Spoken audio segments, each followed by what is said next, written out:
help honor some of the amazing individuals and in our community. And I know he's probably here for the Hash Park Master Plan discussion, but our Citizen of the Year, Luke Romero, right here. Congratulations again. And also to our Business of the Year, Los Isabellas. And you can also go on the Umatilla Facebook page and also, or I should say Umatilla Chamber Facebook page and the school district to see the honorees of the Bridge Builder Awards, Lizzie Burris and Frank Monahan and Teresa Russell. It was a congratulations to them for their building bridges between the school district and the community. And then the other big thing was it was exciting to finally, after a long process of production and putting together, that we were able to release our Umatilla Visitor and Business Guide in print. And it was great working with Specs Printing for that and getting all those so far. We have, and that was thank you to the city. That was in large part from the TLT funds that we get supported from the city and putting into spreading the word out there for, we got 5,000 copies printed for distribution. And so far we're at about 2,100 copies that have been officially distributed all around the area to businesses, other chamber of commerce, medical clinics, and still getting more into just visitors. I know the city has been putting it in, you've been putting it into the new resident packets. And if you haven't seen any of those visitor guides, they're around town and 24 pages about all things Umatilla, a giant guided business directory in there. So, and if you don't see them around town, then I'll make sure we get some of those businesses restocked, and you can also stop by the chamber office and get one of them as well. So thank you once again to the city for your support and for the growth that is happening in the community. We're glad to partner and be a part, whether it's Umatilla Lightning Days, Rocket Walks, and other venues and avenues that we get to partner with. So thank you. Thanks, Josiah. Thanks, Josiah. Thank you. All right. Moving on, general announcements, sir. Yeah, just excuse me, just a few. We have, just in case, make sure no one forgot, Landing Days is this month, so that'll be this Saturday, the 28th. Parade starts in the morning, so make sure you got that on your calendars. And so for you counselors, I just need to know if you're gonna be coming, so we could, and if you'd like to participate in the parade, we'll make sure that we get you with either the Classic Car Club, or in my pickup, or probably Luke's pickup, or Kevin's pickup. We got pickup trucks by Classic Vehicles for you, so we'll try to get you set up there. So just I'll just need kind of a head count. Doesn't have to be right now, but if you just send me an email or let me know in the next couple of weeks, that'd be great, so that we can make sure that we've got you set up for that. But we hope to see you all there. A lot of work by the staff, a lot of work by the community, lots of vendors, great bands. It's going to be a great time. So I look forward to that on Saturday, June the 28th. You would have noticed on our website or on our social media pages, construction up on Powerline and Madison Street officially started last week, but noticeable yesterday. They started ripping up streets and setting all their stakes and that kind of stuff. So driving the area with caution, please slow down. There's lots of loose gravel. Try not to kick up rocks to your cars behind you. We'll be there on Madison for the next several months, and then moving out onto the Powerline Road. So the whole project looks to be completed in October. Madison hopefully should be completed prior to school starting next year. So that has next school year, I should say. So that project is started, and with construction as well here, the Business Center project on June the 26th, H, I, and 7th Street will all be closed for paving. So so make plans and arrangements then. Coming up here on the 26th of June, we'll detour you either to 8th Street or 6th Street to have you head around. So a lot of construction projects going on, some events coming up. Those are the main things we wanted to highlight. I would like to add for landing days, if you plan on bringing littles, let me know so I can make sure they have candy available to toss out as well, please. Thank you. Or adults. Well, you guys always, but you know, the littles, they need to have fun too. Yeah, can we talk about partners in vehicles this year, please? Let's get stuck.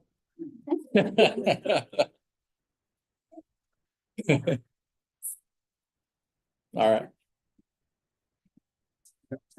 We do. It is a great.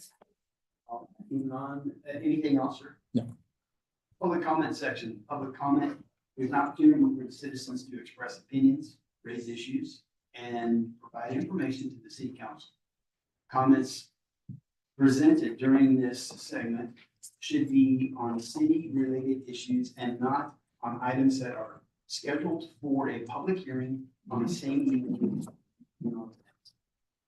If you wish to speak, please provide a request form, sign request form in the back on the sign sheet. Being sure to note the topic on which you speak. When called to the podium, please begin by stating your name and address. You will have 5 minutes to speak unless otherwise instructed. Thank you. Who wants to read the speech? Please. All right. Great. Trevor Linder. Is that right, sir? Yes, you did. Oh.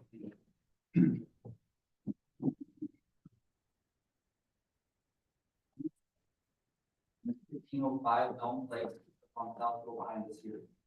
I just want to start by talking about something that had recently been on the news, that we probably all read. You know, it's pretty disheartening reading news headlines that say, frustrated with perceived disrespect, Umatilla mayor sues his own city. For me, it's embarrassing and humiliating that a town as small as Umatilla has to deal with an issue like that. And just, I hope that gets taken care of quickly so that we can move on from that. And then moving on, first thing I want to talk about is I know that the city is currently working on a project for improving sidewalks in the streets and the power line in Madison areas, but I didn't see anything about continuing sidewalks down power lines in North Carolina. I looked, if I missed, please let me know, but I figure with the recent completion of the walking bridge and the new school, foot traffic on Powerline has and will continue to increase. I drive Powerline Road daily multiple times and always see someone, usually kids, walking in the gravel on a small shoulder. I think that it will continue to be a huge safety issue and the city must keep sidewalks down Powerline Road, especially as the population, particularly up on top of it. Second, with all the homes going in on South Hill, we go for drives as a family. I haven't seen any spots for parks or anything like that, for new developments up there. And I know that in city code 10-8-5 regarding open spaces, says a minimum of 20% of the gross land area of the site proposed for a planned development shall be allocated to open space. So I hope that there are plans to put a park somewhere, up there, up on South. And then lastly, I know that at a city council meeting back in March, there was a proposal to update the tennis courts in McNary to modern pickleball courts and remove the playground and put in park. I would like to advise against that, just to say that I don't think that's a great idea. I think that there should be at least one of the tennis courts left there. If you are, definitely want to put a pickleball court in there. My father-in-law Gary has lived across the tennis court for 35 years. There are always people playing tennis every single day.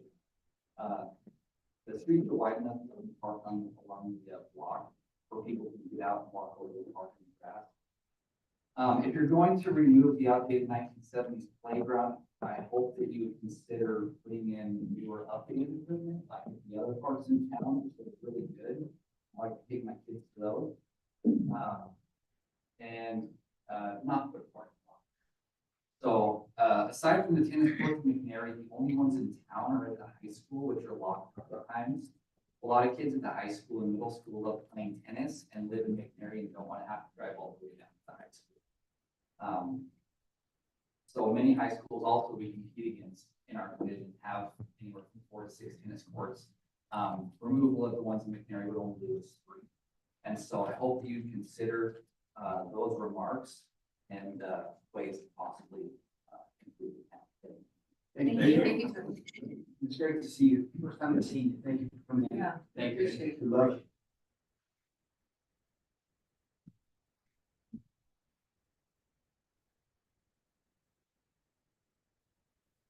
You guys can make note of that. You can either circle back in if you can.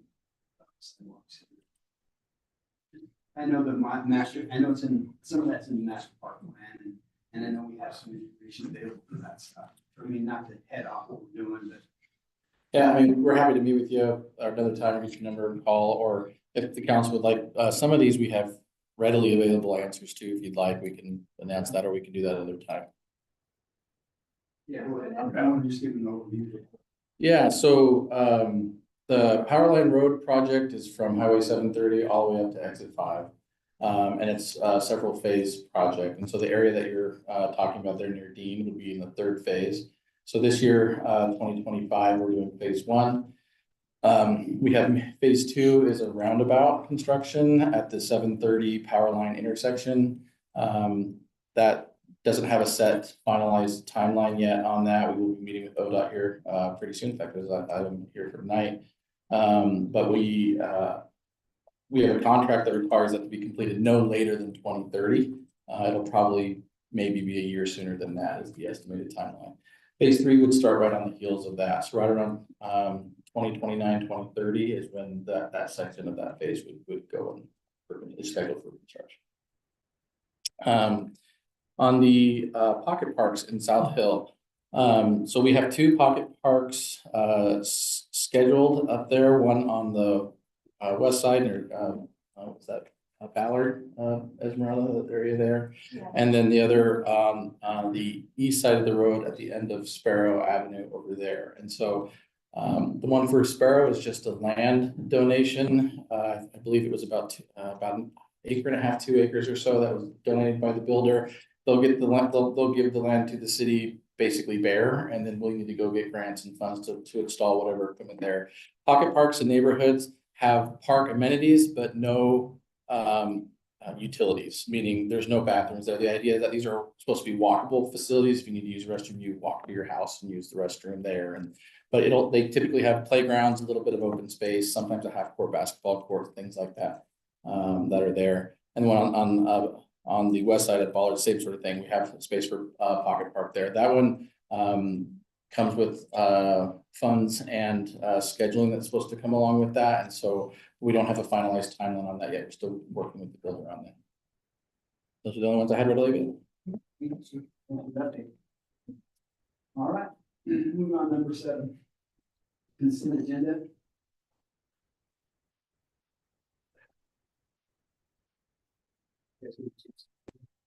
Any questions on it? Okay. I'll entertain a motion for approval. Council President, I'd like to make a motion to approve the minutes for the 2025. We have a motion on the floor. Do I have a second? I'll second that motion. We have approval. We have Counselor Funderburk, Aye. Counselor Katie McMillan, Aye. Counselor Dennis McMillan, Counselor McLean, President Duffloff.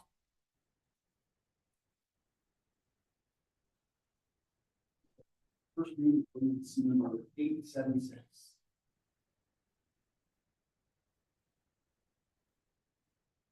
All right, so what we need from council is a motion for reading by title only, and then staff can present a report. Questions?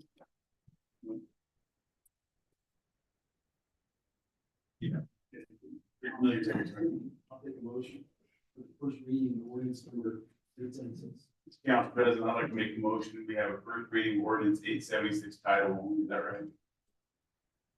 We have a motion on the floor. Do I have a second? I'll second that. Counselor Funderburk, Aye. Counselor Katie McMillan. Aye. Counselor Dennis McMillan, Counselor McLean, President Duffloff.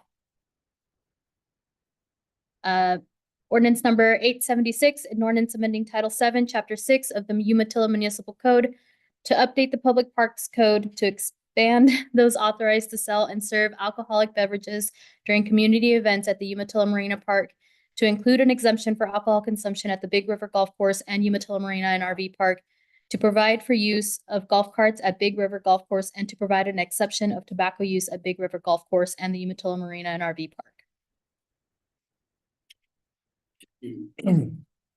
So I also wanted to clarify, so when we brought ordinance 875, we'll talk about that in the summary here in just a moment. We did that through a public hearing process because we were trying to do that through a single meeting and 2 readings all at once. So tonight you have it back to our traditional method. You'll hear about this in the presentation there. But I wanted to make clear, if there are those that want to provide public comment on this topic, we can take that during this agenda item. And same thing with the one following this, item 9.2 for ordinance 877. So if we have folks that want to do that, we can have people sign up for that after the staff report. What I'd like to do then, we just go to 877. No, do we need to maintain right here? Yeah, I'd like to, I have, because I know it's similar because we talked about 875, but these need to live and breathe on their own. And so I'd like to present 876 on its own and have a presentation. If we get anybody here that would like to make public comment on ordinance 876, if you want to sign up, if you want to make public comment, you're more than welcome. And they can do that while I'm doing my report as well. Okay. So as I mentioned, I wanted to provide a background here, and I apologize, I'm going to kind of read off of kind of a bit of a lengthy set of notes, but I wanted to make sure that I touched on all of these points here as to kind of where we are and how we got here today regarding this topic. So at your May 6th City Council meeting, the council had a detailed discussion about inconsistencies between the city's existing park ordinances and current practices at Big River Golf Course, and particularly that the city's park rules do not account for alcohol sales at the golf course, although the city has continued alcohol sales under a valid OLCC license. Council expressed concerns that the city has violated its own ordinances, then directed staff to consult with legal counsel and stressed the importance of correcting the discrepancy between the park's ordinances and operational practices at the golf course quickly. Following the May 6th meeting, staff requested and received advice from legal counsel regarding the city's potential violation of its own ordinances. With specific respect to the city council's interest in quickly addressing discrepancies between the ordinances and practices at the golf course, staff asked legal counsel to advise on what options the city had procedurally to amend the city code to update parks ordinances as quickly as possible to address alcohol use at the golf course. Legal counsel advised that under the city's charter, the most expedient way to update the code without holding a special meeting and to have updates become effective quickly would be by utilizing 2 separate procedures that are provided for as regular ordinance adoption procedures under the city charter. First, Umatilla City Charter Section 16B and the associated council policies and procedures allow for an ordinance to be adopted at a single regular meeting of the council without calling a special meeting or an emergency meeting, if certain notice procedures are observed to provide the proposed ordinance in writing to the public at least 1 week before the meeting. The ordinance is read twice by title only, and the council votes to approve the ordinance by unanimous vote of the whole council present at the meeting. Separately, under Umatilla City Charter Section 17, that provides that while ordinances normally take effect 30 days after adoption, an ordinance may take effect as soon as adopted if the ordinance contains an emergency clause. Based on legal counsel's advice and based on staff's understanding that the council wanted the discrepancy between code and practice resolved as quickly as possible, staff prepared and properly noticed the agenda bill for ordinance 875, which was presented at the May 20th City Council meeting for adoption in a single meeting following the procedures outlined in Umatilla Charter Section 16B of the Umatilla and Section 17 of ordinance number 875 also contained that emergency clause, which would have allowed for the ordinance to become effective immediately upon passage if adopted, meaning the ordinance would have taken effect that night, May 20th. During public comment and city council deliberations on ordinance 875, various questions were raised as to whether this was a proper use of an emergency clause and whether the city faced any legal risk for using an emergency clause to pass an ordinance on a matter where it was questioned whether the subject matter of the ordinance arose to a quote, true emergency. Legal counsel advised that in the specific context of an emergency clause on an ordinance, the question of whether an emergency exists is a legislative matter, and that using an emergency clause here did not rise to legal risk. The questions remained for some members of council. Some comments also appeared to raise concern around passing the ordinance at a single meeting. After discussion, the vote for ordinance 875 failed 3-2, failing to capture a unanimous vote. However, council directed staff to continue to work on updates to the Parks Code to ameliorate the discrepancy between code and practice.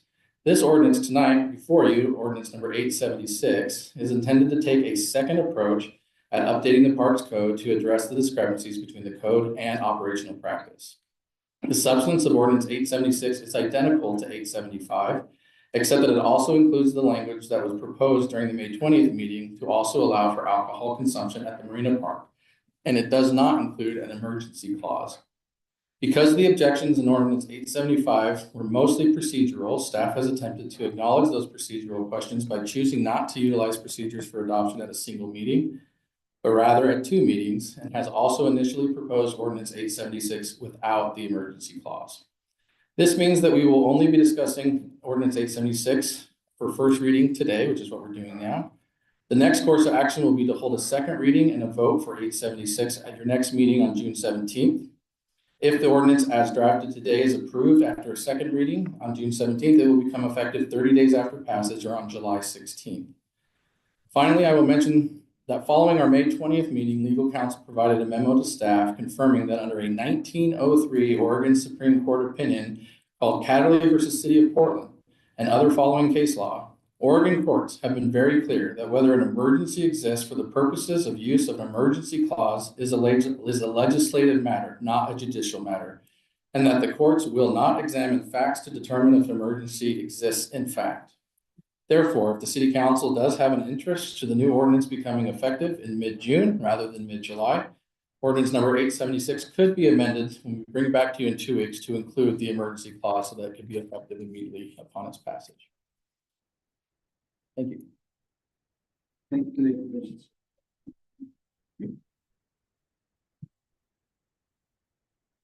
We move on to 9. You can call for comment if anybody's still, if anyone on the side for comment. Any comments? Council, do you have any comments? To clarify things a little bit better.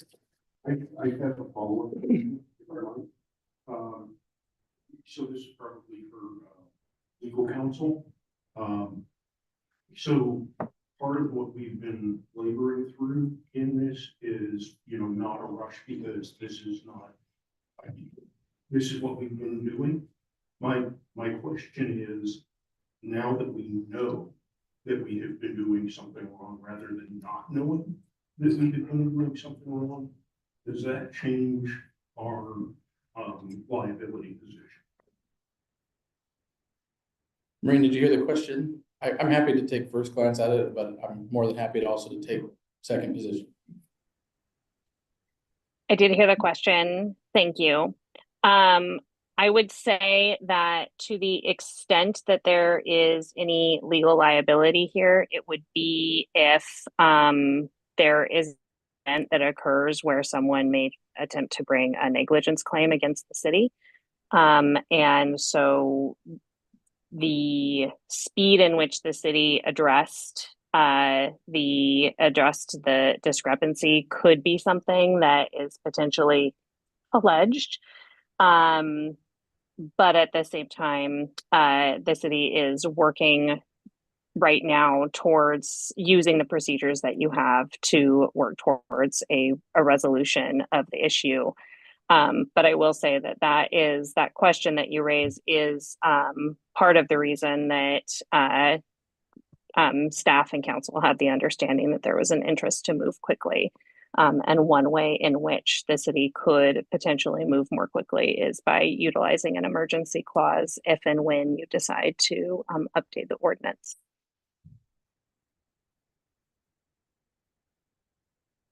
Thank you. Thank you very much. Go ahead. I would say, so the only question I have for council would be when we bring this back to you in 2 weeks for a second reading and consideration for adoption. If council wants that emergency clause included in that amendment, or if you still want more time, you can add it then, but I would say that putting that information out there sooner is probably better than later. Well, we just all need to have an understanding of what the expectation is. If that's something that I personally, the hiccup that we were having was the emergency piece of it, and understanding the severity of it. I wanted to get it done sooner than later. We had some counselors that just didn't have the understanding at that time. I don't know if they have that understanding now. If we want to have more discussion or deliberation, we can. Now's kind of the time to do that. So we can make a recommendation to our staff to bring that back at that time. What's everybody's thoughts? I think it's a matter of emergency. I think we can get it wrapped up and get things squared away. So, I think it does pertain to health and public safety. And if I could, as I've mentioned in sort of the staff report, there is, the legal phrasing is definitely emergency clause, that's what's in there. As we presented to you before, that it's meant to be sort of a expeditious clause, meaning moving things through quickly so it can be effective immediately. Right, it's not a hurricane. No. It's not a wildfire. It's an urgency. You know, so the term emergency actually, for me, includes to urgency. So that's kind of where I'm at personally. And in hearing the information that you guys both gleaned to us, that's my understanding as well. And if we can reach a understanding up here, then we can have it brought back in our next meeting for an emergency.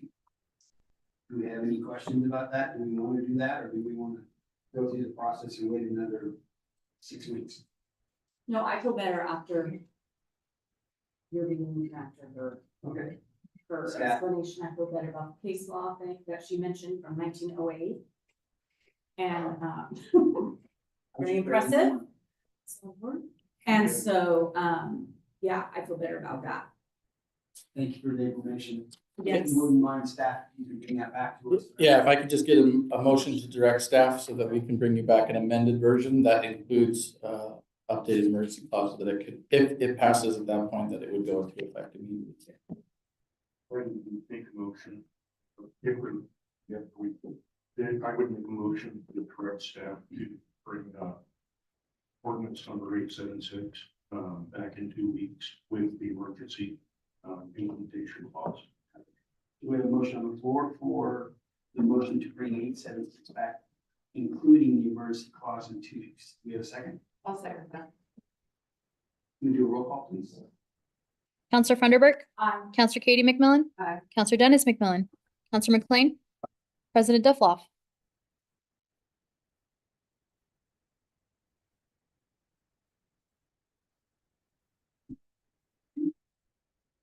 Reading of ordinance 877. We just need a motion for the first reading, and then we'll do that, and we'll present staff. Mr. Council President, I'd like to make a motion, first reading of ordinance 877 by title only. We have a motion on the floor. Do I have a second? I'll second that. Can we get a roll, please? Counselor Funderburk, Aye. Counselor Katie McMillan, Aye. Counselor Dennis McMillan, Counselor McLean, President Duffloff.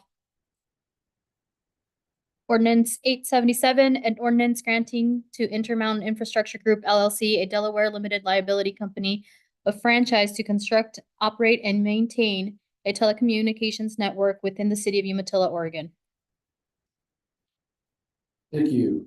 I want to acknowledge we have with us representative from Intermountain Infrastructure Group is Blake Wilson. He's here joining us on Zoom tonight. I'll just do a very quick introduction of what this ordinance will do, and then I'll give him the opportunity to present any information he'd like to share for council. Part of your adopted council goals is to create and expand broadband opportunities throughout the city. Staff's been working on that diligently for a number of years. We've brought you an updated franchise agreement last year. Here's another as well.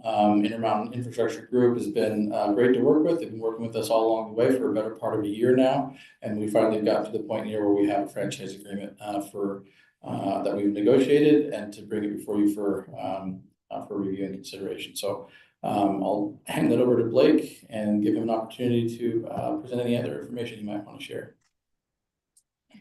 Good evening. Can you all hear me? Yes. Okay. Hi, my name is Blake Wilson. I'm from Intermountain Infrastructure Group. I have a pleasure of being here with all of you tonight. We are excited to finally get to this point to get to the franchise agreement for City Council.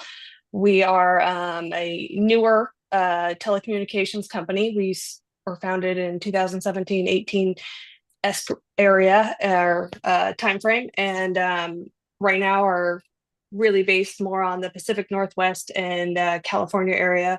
We are just expanding into Oregon, so we are newly into Umatilla County and hopefully soon into Umatilla City to bring telecommunication services. We are a broadband provider, which was already stated, so we are providing right now local services to some residential services. That is not our core services yet. But we are providing them to the BEAD recipients and the wholesale telecommunication providers, your local telecommunication providers, to bring new infrastructure within the city. So we're coming through and building a lot of infrastructure that hasn't been replaced in 20, 30 years to give everybody the expansion and capacity they need to use all the data and the services that all the internet, the phones, everything is requiring. So I will leave it at that and see if there are any questions. I'll also add, as well as we're working through, we had the City of Hermiston present to you, I believe it was 2 months ago, about a public access network as a feasibility study that we're continuing to work with now with SNG Group. We'll bring you updates on that a little bit later on, but if a franchise were awarded to Intermountain Infrastructure Group, they would be eligible to be a provider, an ISP provider, part of that network, if that was, of course, that we wanted to go. So the more franchisees that we have, whether it's residential, commercial, or industrial, they're eligible to participate in these public network programs if we were to implement. So there'd be another provider on that infrastructure. They'd be eligible to be, yes. Yeah, I wasn't sure what this was even about when I was reading. I wasn't sure if it was residential, internet, and I was hoping. That's good to hear. Glad we're going in the right direction. I Yeah. know we've been talking about this for a while. Forever. Yeah, that one was time. Any discussion? Anything else, anybody? So if there's no direction, we'll bring you back your second reading in 2 weeks. And if that's approved at that meeting, then it would go into effect 30 days. And we're gonna do a public comment section now on this one. Yes, we can. And we recommend that we do. Would anybody like to make public comment regarding ordinance 877? This information? Okay. 9.3. Adding discussion item regarding the feasibility of creating an urban renewal agency. Yeah, so you have a workshop, in case I didn't put this in the beginning, but I want to make sure you remember now. You have a workshop scheduled for Monday, here. And your motion that approved that workshop was specifically just for council goals. And so we'd like to add another item to that agenda if council is amenable to that. To discuss the creation, the feasibility or the possibility of creating an urban renewal agency. We talked about this at your workshop in February, and we've now done a lot of work on that process, and we have information to present to you. It would be a relatively long item, similar to like it was in your February workshop. It's rather relatively complex public sector financial revenue option, and we want to make sure that we give you sort of the deep dive into that so you understand what all those impacts might be. My only question is, are we gonna eat the whole apple in one day, or are we just gonna take a bite? How are we gonna do that? So if we were to adopt an urban renewal agency, The agency would need to be adopted this summer, and then we can create, the discussion is 1 or 2 urban renewal areas that would be managed by the agency. Those areas would need to be adopted prior to the end of the calendar year in order to put that lock in for the tax incremental financing that's associated with those. And so the timeline associated, it sounds like, well, that's so far along the way, but actually it really needs to start right about now. And so we have about 30 days of wiggle room in here. So we are going to bite a big bite of the apple. I just know that our council goals and stuff, we really need to focus in and own on that. I just don't want us to get overwhelmed with that and that, so I just want to make sure that we're through. I remember us talking about this, and this could be really, really good for our community. So I just want to make sure we're all understanding. Yeah, and like we talked about in February, the idea here is as you're working to adopt your goals, this is potential another alternative revenue option. And so it's interrelated, as we're going to be talking about a little bit later on with what's going on with the general fund, interrelated with funding when it comes to urban renewal possibility, enterprise zone, general ad valorem taxes, and so on. So all these general fund revenue options need to be kind of discussed together. The primary focus will be urban renewal. Thank you. Actually, anybody have any questions? No. We need a motion to approve it. Yes. Looks like we do need a motion to approve our agenda. I would make a motion to add discussion items regarding the side would be created. See, the work session. We have a motion on the floor. Do we have a second? I'll second it. Roll call, please. Counselor Funderburk. Aye. Counselor Katie McMillan. Aye. Counselor Dennis McMillan. Counselor McLean. President Duffloff. 3 o'clock. I might be a little late, but I'll be. That's okay.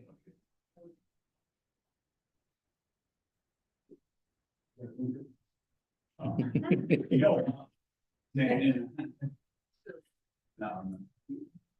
Okay. 9.4, scheduling a joint work session with city council and. You have another workshop scheduled. Possibly. So the planning commission meets on the 4th Tuesday of each month, and so that's Tuesday, the 22nd of July next month. We've been working with Johnson Economics. They are creating our economic opportunity analysis. Part of that analysis includes a BLI, or building lands inventory.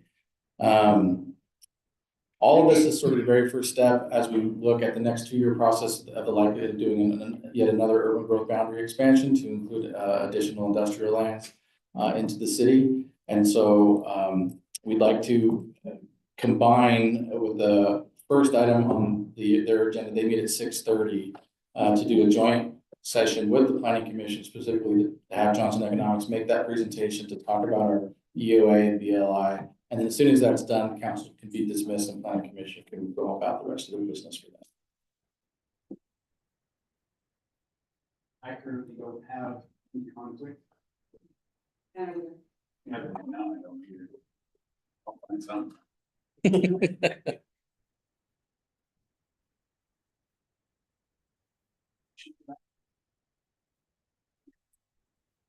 Any questions? Bruce, again? No. Go ahead. I would make a motion to schedule a joint work session, city council, planning commission for Tuesday, July 22nd, 2020. We have a motion on the floor. I'm sorry. At 6:30 p.m. It's- Thank you, sir. Thank you. Floor, second. I'll second it. Roll call, please. Counselor Funderburk. Aye. Counselor Katie McMillan. Aye. Counselor Dennis McMillan. Counselor McLean. President Duffloff.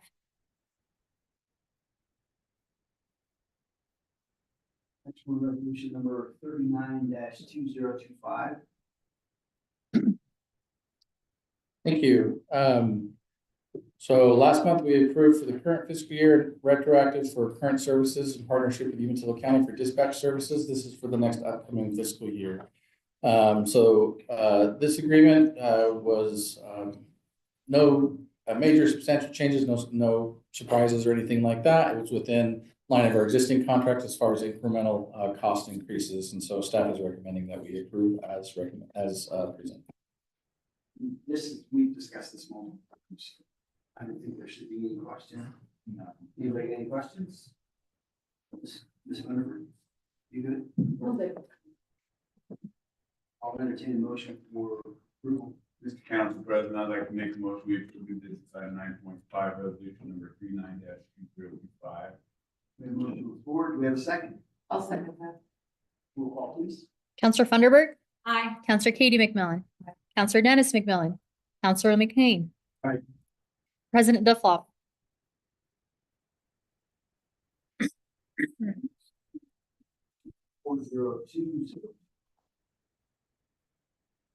Thank you. So as mentioned earlier in your meeting, this is to begin the initial work for the Power Line Road roundabout concept design. Our intergovernmental agreement that it exists with ODOT now, specifically on this topic, requires us to make financial contributions to essentially a holding fund to which ODOT will run point and lead and run their associated costs with creating this, all in partnership with the city. So they bring their engineers, we bring ours, we all work on this together. This is just that initial concept design for this project. The total cost is $370,000 in your proposed budget, which will come to you next week. We earmarked $400,000 for this project. So we have this cost plus about a little less than a 10% contingency available if there are any overages. There's no way we can get advanced code of Oregon State to just go traffic lights or stop signs. Yeah, I would say that the ship on that seems to have sailed. Yeah, I tried talking to the guy when he was here at one time, but he didn't. They just have no sense of humor. I just think we did pretty natural break, you have the red light, I said, try turning left on it. 7:30 here. Yeah. Exactly. Well, I'll entertain a motion to approve. Mr. Council President, Unless anybody wants to discuss it more. no, I don't think we have any choice. I'd like to make a motion, we approve resolution number 40-2025. We have a motion on the floor. Do we have a second? I'll second. Roll call, please. Counselor Funderburk. Aye. Counselor Katie McMillan. Aye. Counselor Dennis McMillan. Counselor McLean. President Duffloff.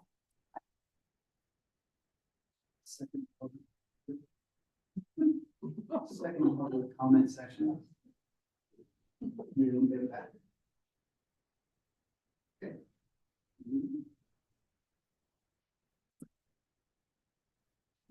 Stage open discussion. Yep, we have one. Yeah.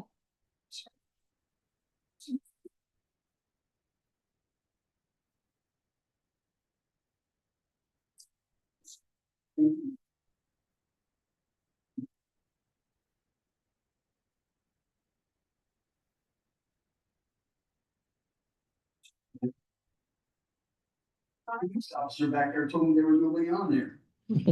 I had a twitch. Yes. Yeah, I think so. I'm Mia Becker, I live at 404 Lower North. And I'm not able to be speaking here tonight. I was looking at the agenda and was happy to see the work being done on Cash Park Master Plan. You know, that's a lot of work and I can kind of from afar follow it. This is the first time I got to have a look at the master plan. So I came here tonight to speak with you about that. I know a lot of work has gone into that and I'm looking forward to that being, you know, improvement for our community. We really all know what happened in the park and we're looking forward to what happens here. But there are a couple of points that kind of jumped out at me when I was looking at the master plan. Surprised me, given the number of baseball fields, the number of soccer fields and other elements that go into the park. I was really surprised to see that the parking lots are still basically in the original spot that they are right now. In phase 5 of the project, their parking lots are meant to be put in to the east of 14th Fairway in the golf course. That will add additional parking, which will be 3 or 4 blocks away from the field. So that means that most people are going to use the parking lots that are there where they are right now. So we're talking about increasing the capacity of this park by a whole lot, and yet people still using the same parking lots that are there. which happen to be in our neighborhood.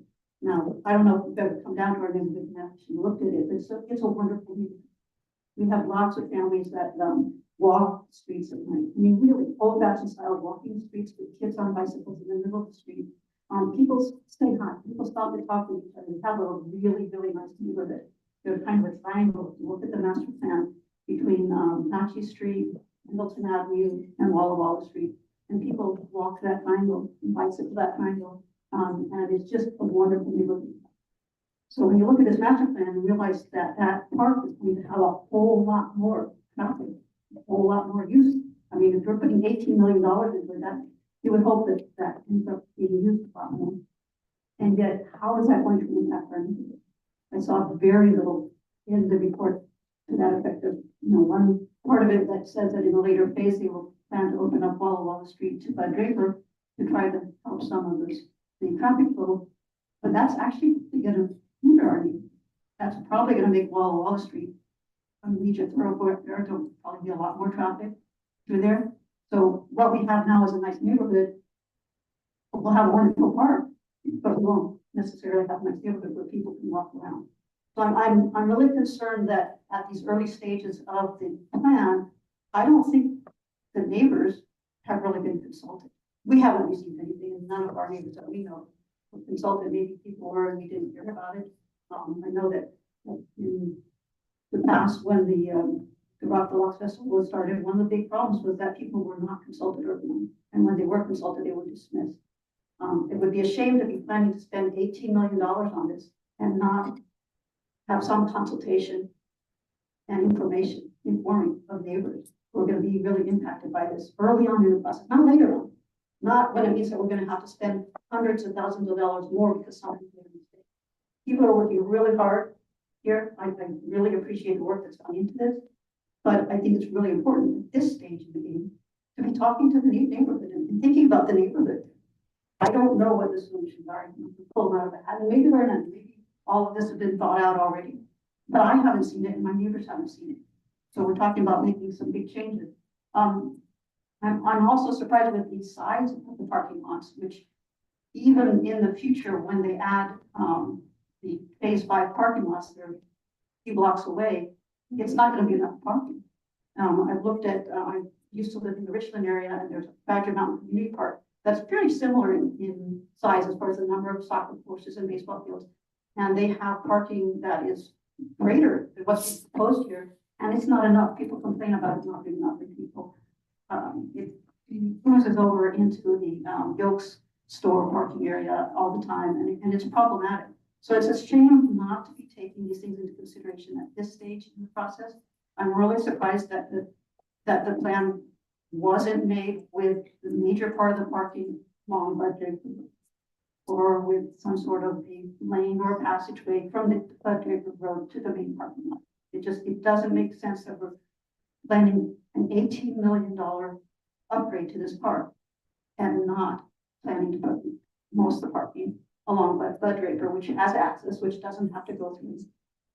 So those were my thoughts when I'm looking at this, and I'm not trying to put anybody down. I know a lot of work went into this, but I think that at this stage now that we can see it as neighbors, we can see it, it needs to be considered a little more clearly how it's going to impact the neighborhood. If you're going to put this amount of money into it, is there a way to do it a little more without enough consideration to the neighborhood as a whole? Maybe something to do with how the traffic circulates in the neighborhood, especially once they open up Walla Walla Street to that Draper. Do we need speed drums?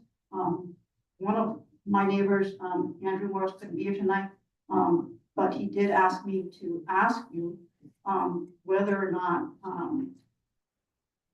the City Planning Commission has looked into this whole issue, with respect to the Walla Walla Street being opened up to Bud Draper and how that's going to impact everything in our neighborhood.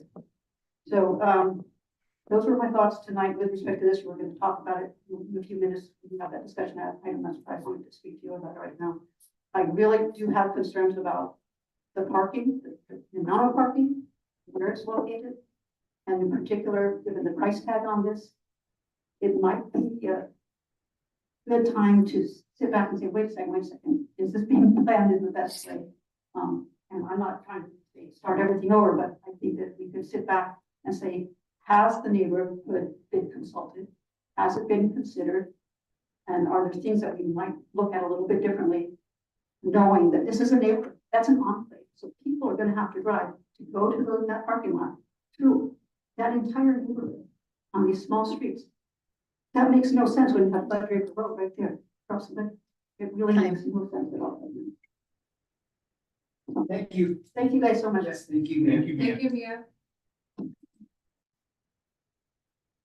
Right, we have no other discussion signups. Move on to discussion items, if you were ready. I am ready. All right.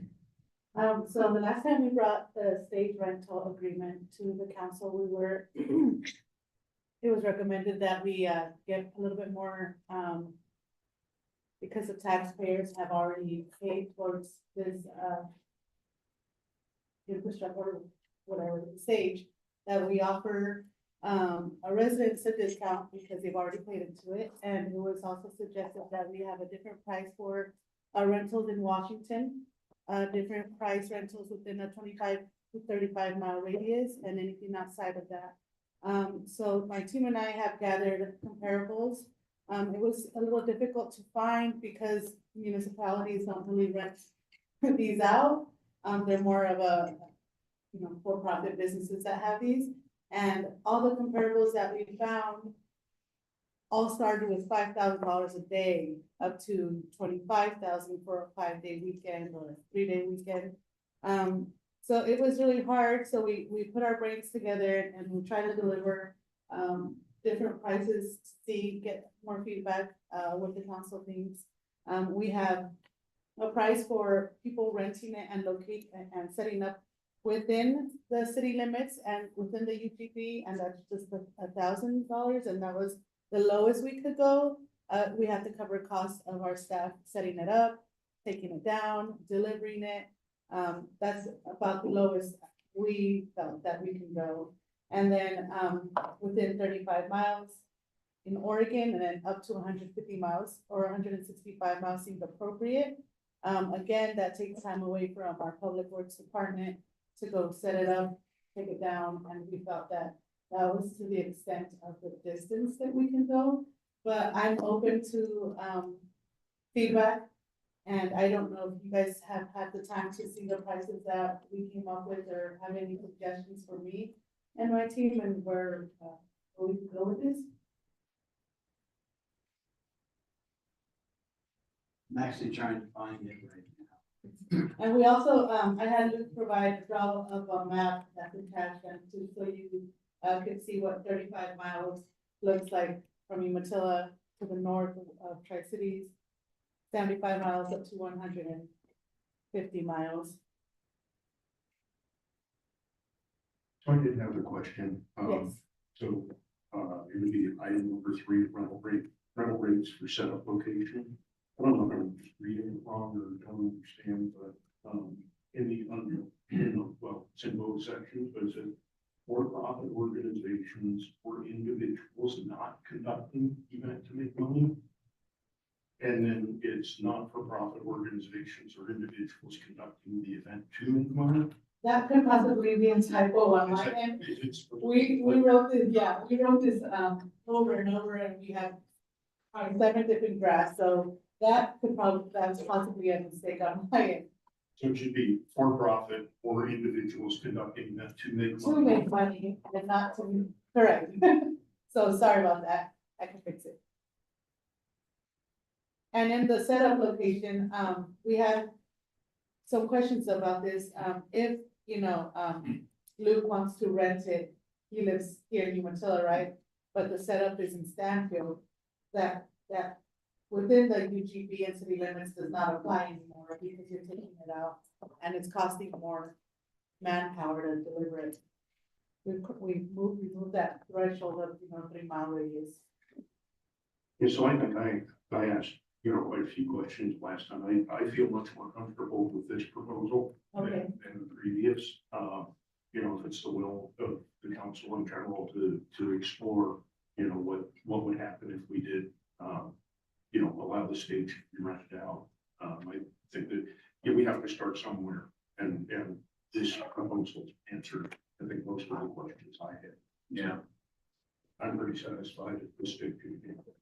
And I think you guys crunch the numbers, know the numbers better than we do when it comes to, you know, what Let's see costs what and happens. manpower Yeah, and stuff, yeah. All the numbers ended up looking the same. I don't even know. It was Well, just as long as so- it covers, you know, the costs and everything. Yeah. You know, I mean, that's the main goal. I don't know what the cost for you guys to set up transport, but I'm assuming that's all, you know, you got it all covered there. Yeah, and when we reached out to some other organizations that rent out the stages, most of them have the understanding that, you know, we're gonna set it up a couple days the day before the event, and we'll pick it up a day or two after. It's never like, you know, we need it gone, you know, Saturday or Sunday, because then that means we have to call Public Works to come in on their day off and overtime and all those costs that come in, so it's the understanding that the 5 days makes sense. My only concern Yes. is that, again, we can't compare ourselves to a for-profit business, private entity. You can't, That's why the prices are these. and I understand that, ma'am, but I also understand that taxpayer dollars are also paying for those employees as well. So with that in mind, I just want us to be mindful that we need to have a business approach to our city, and I understand that, but in the same sense, we're dealing with state-funded money, citizens' money, it's different. So you're right, there's no comparison. We've rented a courthouse. I completely understand. But at the end of the day, I just want to make sure that we're being fair and equitable to those individuals, such as, my biggest thing, honestly, is the nonprofits. Yes. The private entities that are gonna wanna make money, then you can compare apples and apples, in my opinion. If a church group or somebody like that wants to hold a religious event or something of that nature, granted, little Jimmy down the street's not gonna rent a 40-foot trailer for $2,500 to put in front of his parking lot. It's not gonna happen in front of his house. So with that, if we have an agreement with other municipalities to use it, that would be fantastic as well. And I could never find it. Hopefully we have an understanding in there. What's Yeah. that? So there's a difference. So for-profit was at 4,000 and nonprofit was half that price, like at 2,000. It's really entirely up to you, council, if you want, where you want to set those thresholds. And you're absolutely right. There really isn't comparables, at least not over here. And so, so the analysis really came down to what is our cost to provide the service? If it's inside city limits to a Umatilla resident and all that, the idea there is that they've already paid for that with their tax funds. So we're just covering essentially a net zero cost. So if we're taking it outside of that, what does it cost to do that? Cover those costs and then make a small profit associated with that so that we can cover ongoing replacement, maintenance and stuff like that at the stage. Yeah, like Darren said, I don't want, shouldn't be a burden to taxpayers, as long as we're covering that. And that's what these prices. Okay. Yeah. Perfect. I guess most of it was just the approach. I just want to make sure that have a broad perspective of where we're going with it, in my opinion. It's just my opinion.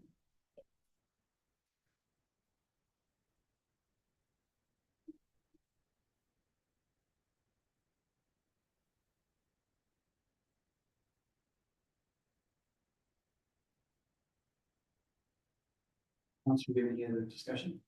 No. Okay. Can we move on? Yes. Move on.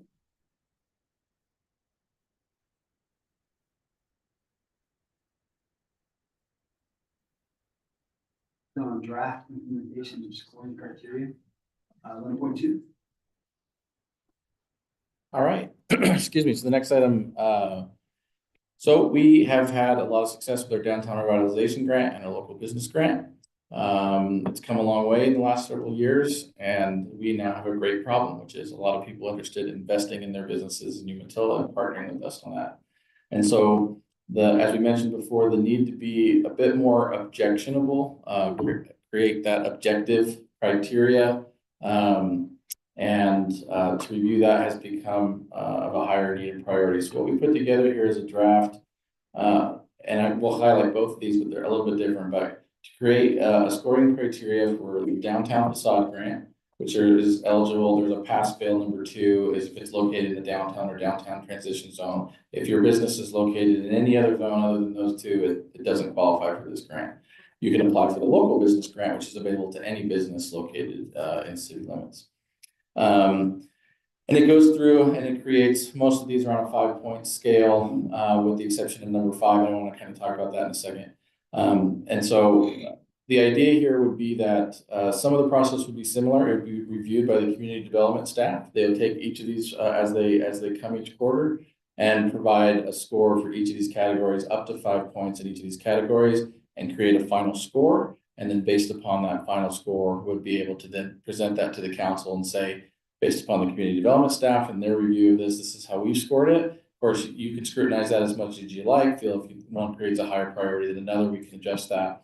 One of the things that we put in here under number 5 was sort of the bang for your buck financial leverage there. So the max is $26,500 on the grant. But if somebody's going to come in with a project that's greater than 200, they're going to invest over $200,000, they still get 26,500. It's over 100,000, they still get 26,500. So your city dollars investment go further with the bigger the project is. And so we felt that hierarchy of a higher scoring should be very specific and objective there. How much does your total project cost? And this is how you score.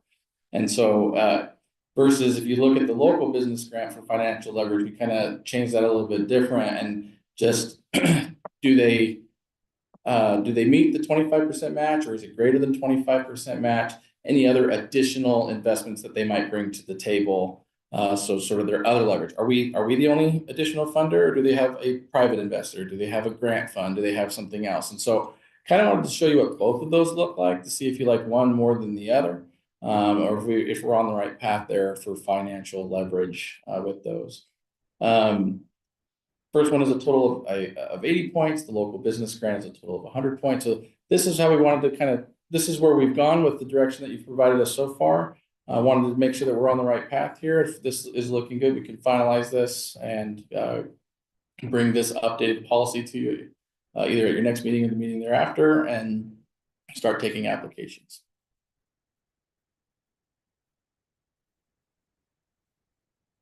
And for reference, we have at the moment, we know there's at least 3 people sort of waiting for this policy to be updated so that they can submit their application. So, and we'll be in the next fiscal year before we could possibly spend these funds. So we have an iron that's hot and we want to strike it as soon as we can.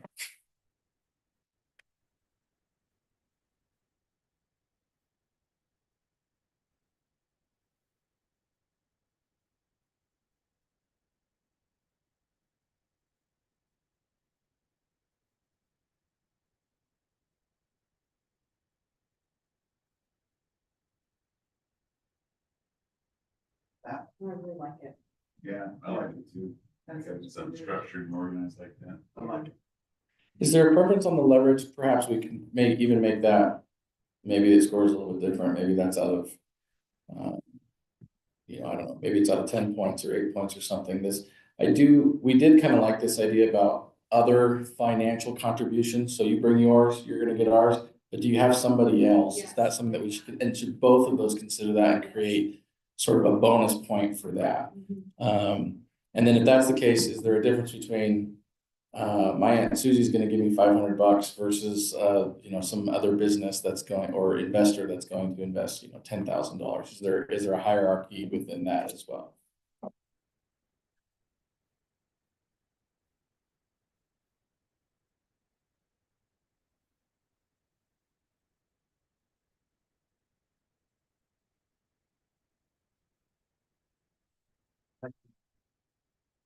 Again, 30 like the project costs. Yeah, we gave bonus points for how soon can you get started. So if we award you now and we don't see any dirt moving or whatever for 6 months, that's a lower priority than the gavel strikes and you can start tomorrow. So there is a business owner, do you see anything in there that looks like a traditional? No.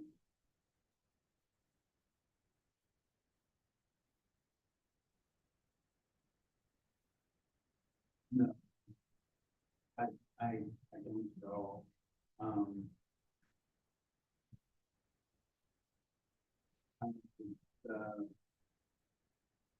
The scoring for local region.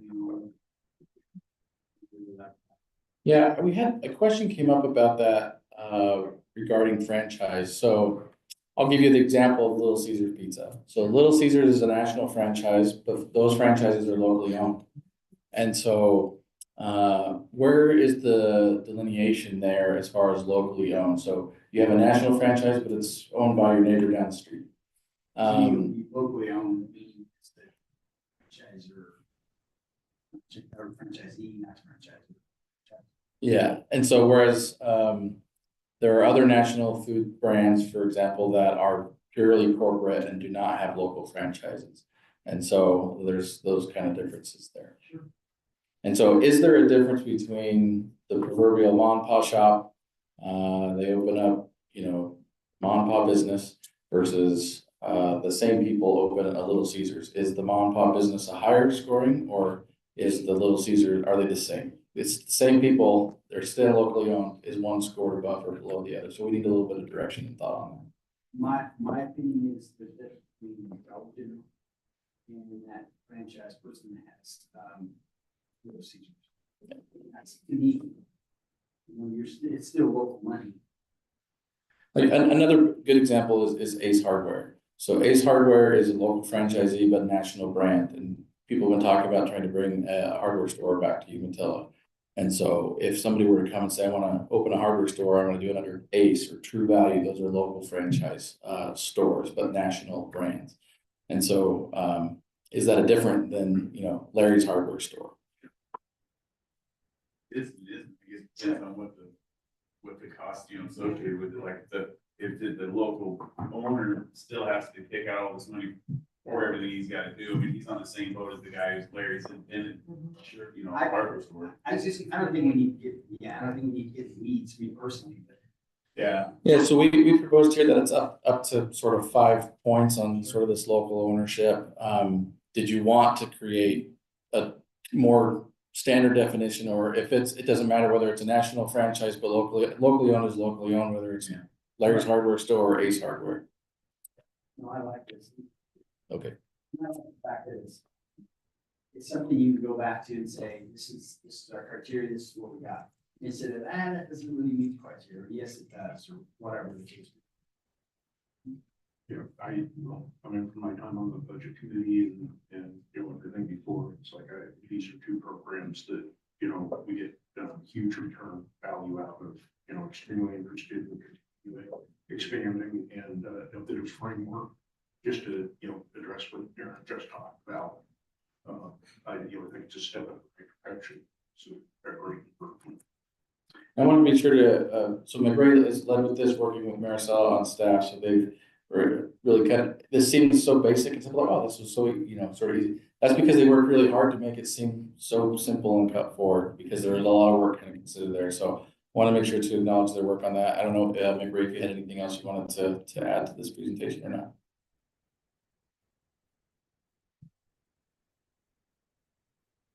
I would really say it's Maricella's work. When she had been preparing it, and when I saw it, I actually thought it was already what you had in place. Like, it was so well structured.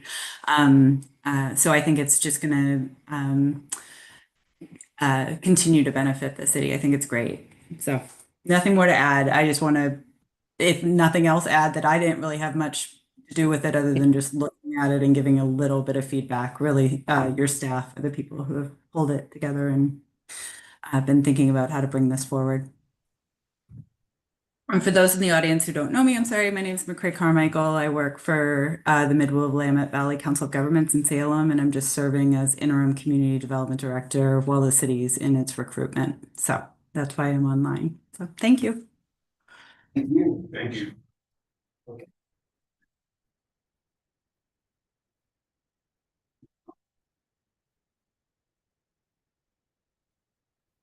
Until the draft.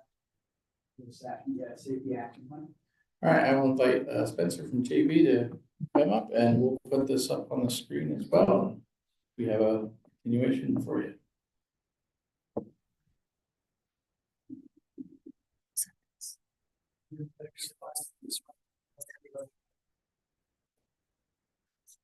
It's for recording more than anything. Well, issue it. Yeah, thank you.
Next one shows all the collisions in Umatilla. There's a couple of red dots that you'll see. Those are the fatalities. One on the main line of I-82 and the other on the curve at Power Line. There's also a serious injury on the curve at Power Line, and 3 or 4 more around the interchange with I-82 and one out at Beach Access. You can go to the next slide. This shows all the different collision types. And I'm not gonna, obviously not gonna review these, but this is some of the data that we worked with. You can go to the next slide. So we dug into that data to find the roadway intersections of functionally classified roads and intersections as well, and looked at them as to what kinds of accidents are they having. Are they head-on collisions? Are they rear end, side swipes? Entering the intersection at an angle? What kind of accidents are there at the roadway segment? So there's a table here, and then the next one is with respect to roadway segments. And I'll just point out that in 5 years worth of data, the intersection with the most collisions had 20. That's really not very many. So things are going quite well. As far as roadway segments, there was 23 on the segment that had the most collisions. Okay, next slide. And so from all that data, the intent is to come up with some strategies and some projects that will help to address collisions and reduce the number of collisions, specifically those that are fatal and serious injuries. And I just highlighted here, it says this should include one or more lists of community-wide, multimodal, and multidisciplinary projects that respond to safety problems and reflect community input and prioritize those projects as well. So next slide. This shows some of the strategies that we've identified. Is prepare and implement an ADA transition plan. ADA stands for Americans with Disabilities. The graphic there is very important, I think, to me, because you have so few fatalities and serious injuries. In our view, the users of the transportation system that are most vulnerable are those that are using alternative modes. So we want to identify those places where they don't have a safe place to be. Somebody earlier tonight talked about sidewalks. If we can provide sidewalks and build your roads to the standards that the city's identified, the system will just be safer, right? So that's the intent. So that's the ADA transition plan. Improve sight distance triangles. Monitor for is there vegetation or parking allowed that's occurring that needs to be addressed so that people can see when it's safe to enter a road that they want to get on from a side street. Pavement markings and signage can help drivers know where the safe places are to be, right? To stay in your lane, things like that. So just normal maintenance there. Evaluate speeds. Speed, the graphic there shows that, going from 20 miles an hour, if a pedestrian's hit, there maybe 10% may not survive. But when you get up to 40 miles an hour, 80% are likely to not survive. And so is there something that we can do to just help people understand that speeds are very important? And so enforcement of traffic laws as well. Next slide. So we've got, I just talked about strategies, then there's projects. And I don't know that I'm going to go through all these projects individually and talk about them. These are the ones that show up on the other lists. A lot of the accidents around the interchange, the biggest one, the three that I'll mention. Adding a signal at the northbound ramps can really help traffic flow through there better, because when we were doing the transportation system plan a couple of years ago, what we learned was that, there's what we call a two-way left turn lane. And so you get a couple of long trucks in there, and then others that want to turn don't have a place to go. And so if we can help those trucks get out of that left turn lane to go north, primarily at the northbound ramps, then traffic can flow through there a lot better. They'll be able to make their turns. And we think that that'll have a big impact on the other two signals to the west. ODOT also has a project there too, which I think is kind of cool. They told us about is to do weigh in motion. So trucks can come off the southbound ramp and basically through communication between their vehicle and the weigh station, they won't have to get off and make a right turn, go through the weigh station, come back out and through all the. You got to get really friendly with the microphone, Spencer. Sorry. Yeah. Sorry. It's okay. Sometimes we talk with our hands. Sorry. So that would be great, because then the trucks could just slow down for the ramp, stop when they need to, and then proceed on through and that'll take a lot of extra truck movements out of that interchange area. And the other two projects I want to mention was the roundabout at Powerline Road. A lot of collisions there. It's seeing some capacity issues. We evaluated that a couple of years ago and identified that as a project. So it's great to see the city moving forward with that. And then Powerline Road, just build it to your standard with a two-way left turn lane, because you've got enough accesses along there that you can separate traffic that's slowing down for a left turn, that's instead of having them stop in the middle of the road, and sidewalks, and even probably a guardrail. There's been a couple of overturned vehicles there on that curve. So next slide shows some of the segment projects. There's a lot of collisions on US 730, but I honestly don't think that our data set, which is a couple years old now, fully captures the changes that occurred when they went through with the downtown project on Highway 730. So our suggestion is to just monitor that a little bit longer and see what our data is gonna tell us there. Talked here about Powerline Road, US 730 at US 395, that segment in there. Several wildlife things going on, and I also think that the traffic's backing up from the interchange, and even at Highway 395, that if there's some active warning that tells people the light's going to turn red, start slowing down, that could help with some of the rear end accidents in that area. And then the last one, River Road, south of US 730, to add a two-way left turn lane there, just because it's a bit congested. Next slide.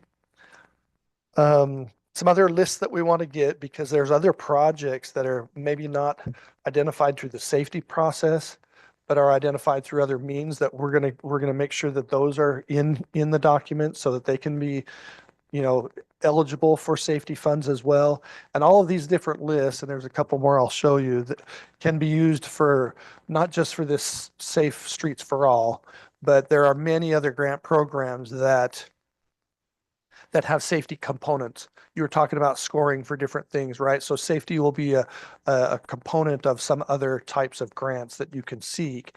And you can say, pick the list that's most profitable, I guess, for the particular project that you're looking at, and say, here's where it falls in that. And we've also got a list of projects that we've identified that we consider lower cost, that come from public comments through the process that we had. Next slide. They want us to address prioritization. How are you going to prioritize safety projects? And so what we did, there's a list here of several things that we thought would create a greater need to provide sidewalks in the city. If there's a high history of collisions, high traffic volumes, a history of fatal or serious collisions, collision rates, which basically takes into account, you may have a lot of collisions, but if you got a lot of traffic, then the rate would be lower, obviously. Are there a lot of people that live nearby that live in poverty, that may only have one car, that might be on foot more, or bicycling?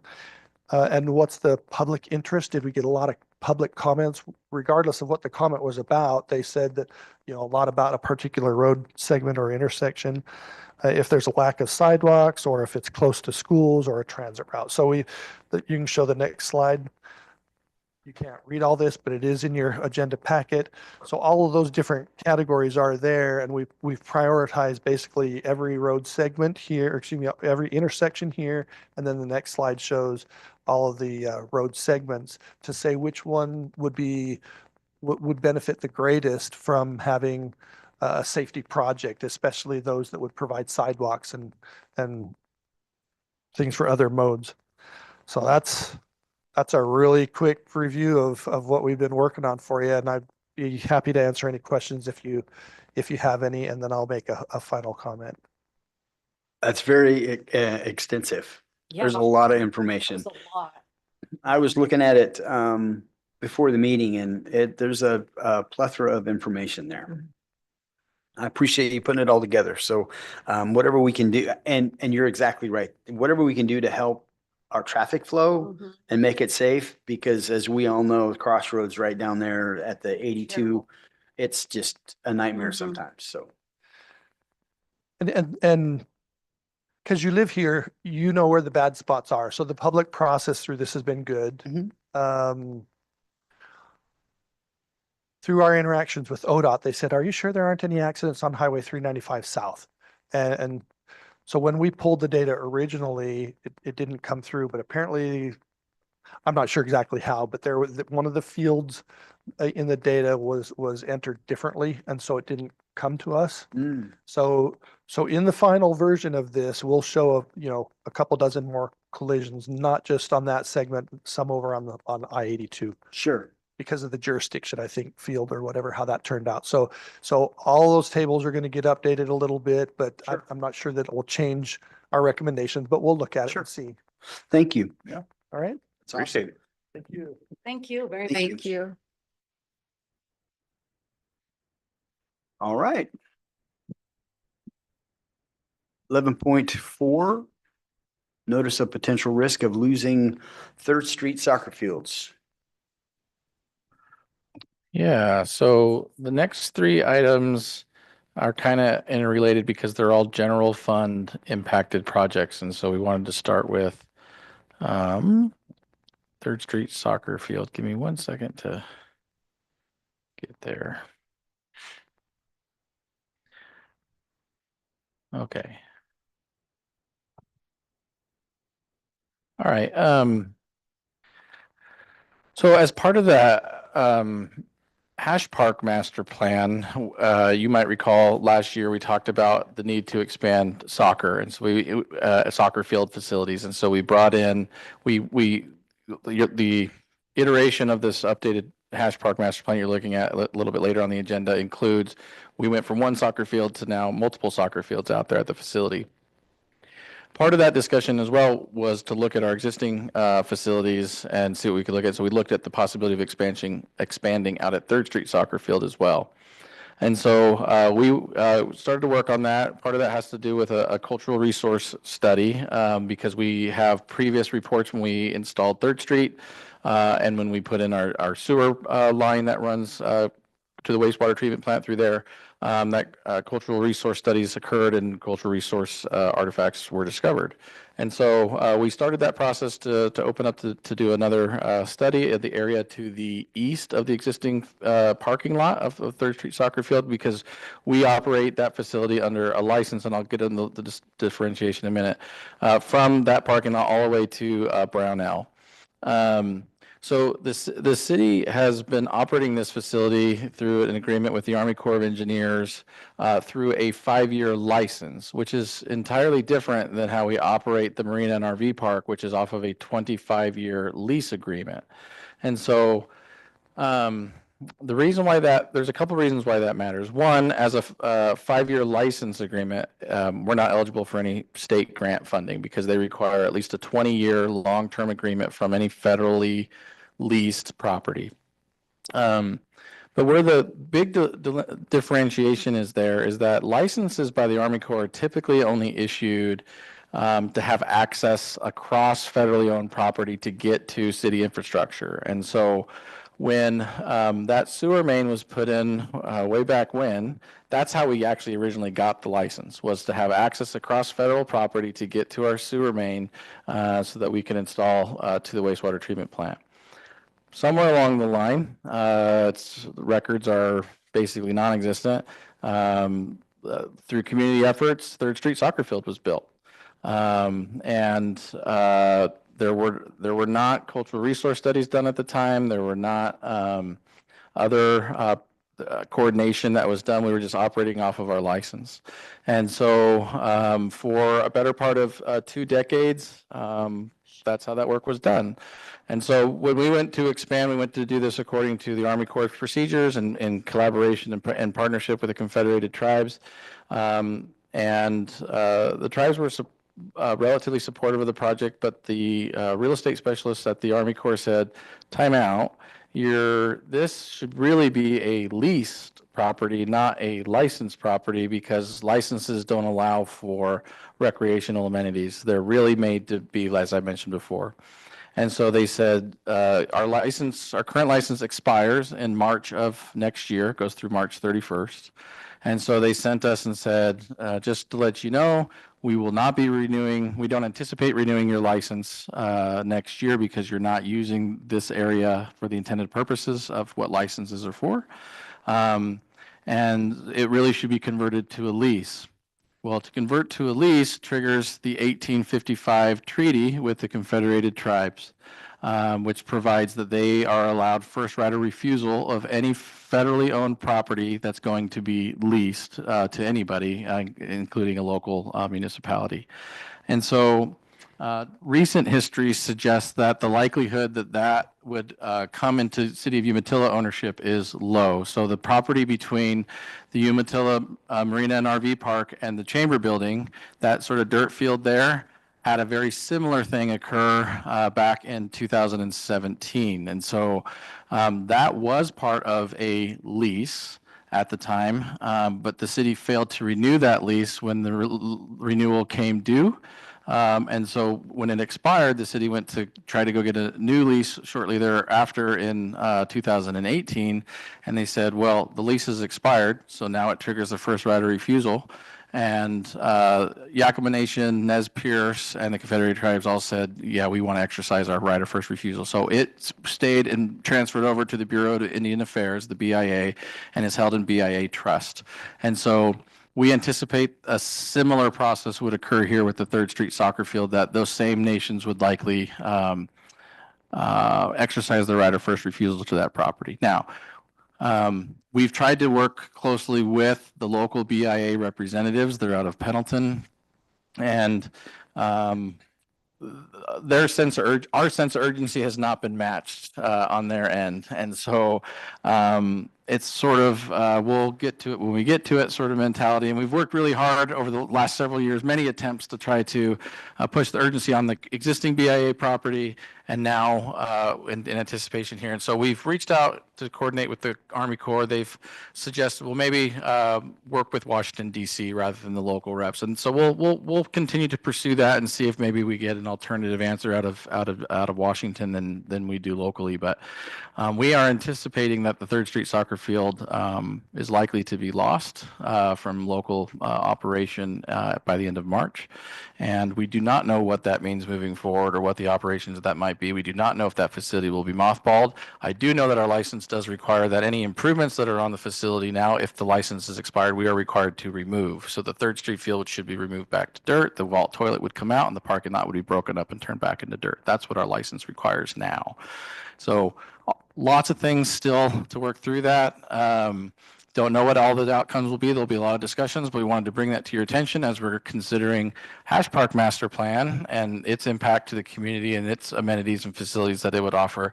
And later on the agenda, we'll be talking about options for police station. And these are all general funded facilities and programs. And so they are interconnected and they all impact each other. So we wanted to start with, I guess, the bad news. And then we'll talk about Hash Park, and then we'll talk about some alternative options for the police station. So any questions about Third Street soccer field? No. I don't know if there was anybody on the council that was around. Because I remember going through that and it was, yeah, it's a nightmare. Well, not a lot to say. All right. Plan B.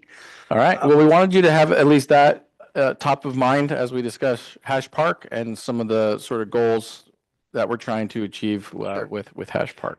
So with that in mind, sir, I would ask, when did we start Hash Park, the project? Yeah, if we're ready, I can move on to the Hash Park item, and I can, I have information. Does anybody have anything about? I don't. No, thanks. I mean, thanks for bringing that to our Yeah. attention. Yeah. And, you know, sadly, the urgency. And of it is sad because it's used a lot. Yeah, it is. Yeah. Yeah. Oh, my gosh. Yep. We just don't make a spot on it. Well, and that's, I wish the citizens of Umatilla would have a better understanding of how our land works and how we don't have control of a lot of our land. There's a lot of red tape that we have to negotiate through. And there's a lot of stuff that it's just like earlier we were talking about the road, right? Well, we didn't own that for a long time. And there was one section that we did, one section we didn't, one section we maintained, one section we didn't. And it's just, it turns, and I'm not giving excuses. I'm just saying these are things that have been culminating for as ever. It was county for a long time. Yes. Yeah. Yes. Yeah. Powerline was county for a long time. I looked up the treaty, the I'm sorry. 1855 treaty, and I couldn't see anything about the right of first refusal in there, but I was curious where that even comes from. Yeah, I can send you a copy and then sort of highlight the section that they're referring to there. Yeah, I'd like to see that actually. Sure. I would just like to add that for our flag football program, we typically have about 220 kids registered for that. Our soccer program, we have about the same, 220. And then we have outside leagues, adult league wanting to use it in the summertime, and then other adolescent leagues wanting to use it too. So Right. it's it's gonna be a big hit for our. Yes. It also serves as overflow parking for landing days. And stuff Sure. like that too. Is there any way, like, if we do lose it, just assuming like that West Park, whatever the one, the Spillway Park, not Spillway one, but the West Park, what is that one? Is that called Yeah. West Park?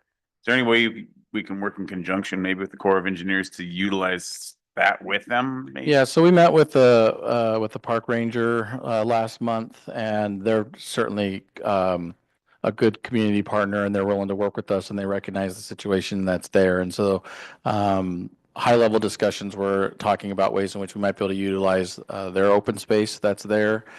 It's a smaller area. I know it's sort of anecdotally, it sort of feels like, oh, maybe they're about the same, but it's about 50-60% the size. So you could get probably about a 2/3 size field.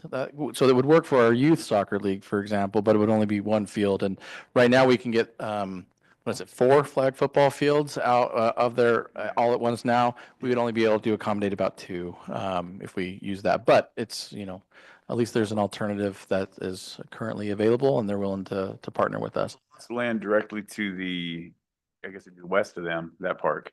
Is that the power company there, or is that also Corps of Engineers?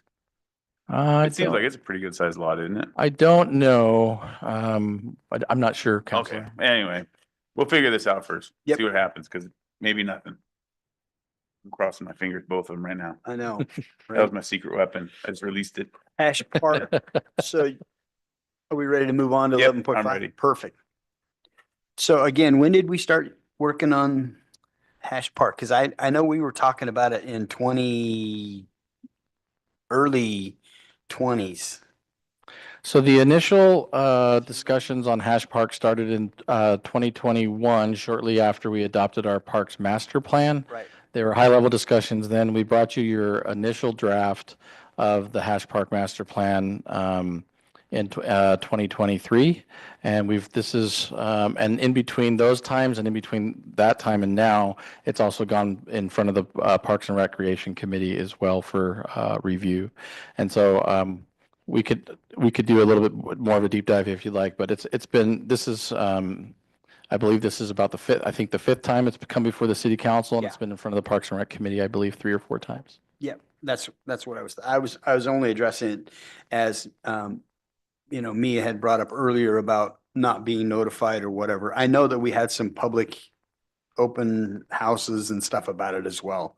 So I know that things were set out. I mean, we even have like a billboard or something, a diagram deal thingy. Whoa, hello. Jeez. So I do know that we've had some stuff out there, and if it didn't get to you guys, I apologize, but I know it's been to the community a lot, so. Yes. So what you have in front of you today is about 4 years in the making. I wanted to address some of the transportation. So the Walla Walla Street connection on Bud Draper is also in your 2023 adopted TSP, Transportation Service Plan amendment that updated our system-wide transportation plan.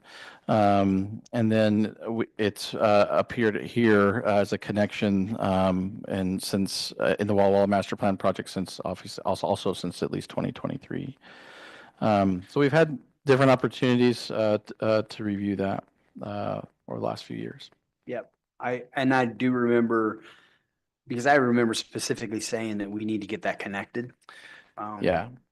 And what's the other one at the other end? At Bud Draper.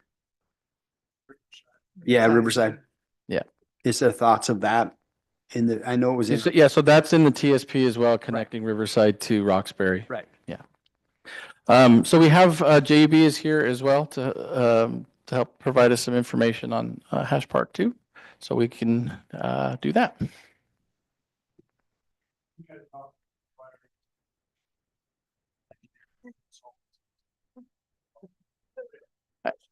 And we I'll appreciate it. just remind you to be very friendly with the microphone so that we can make sure that those online and our recording can pick it up too.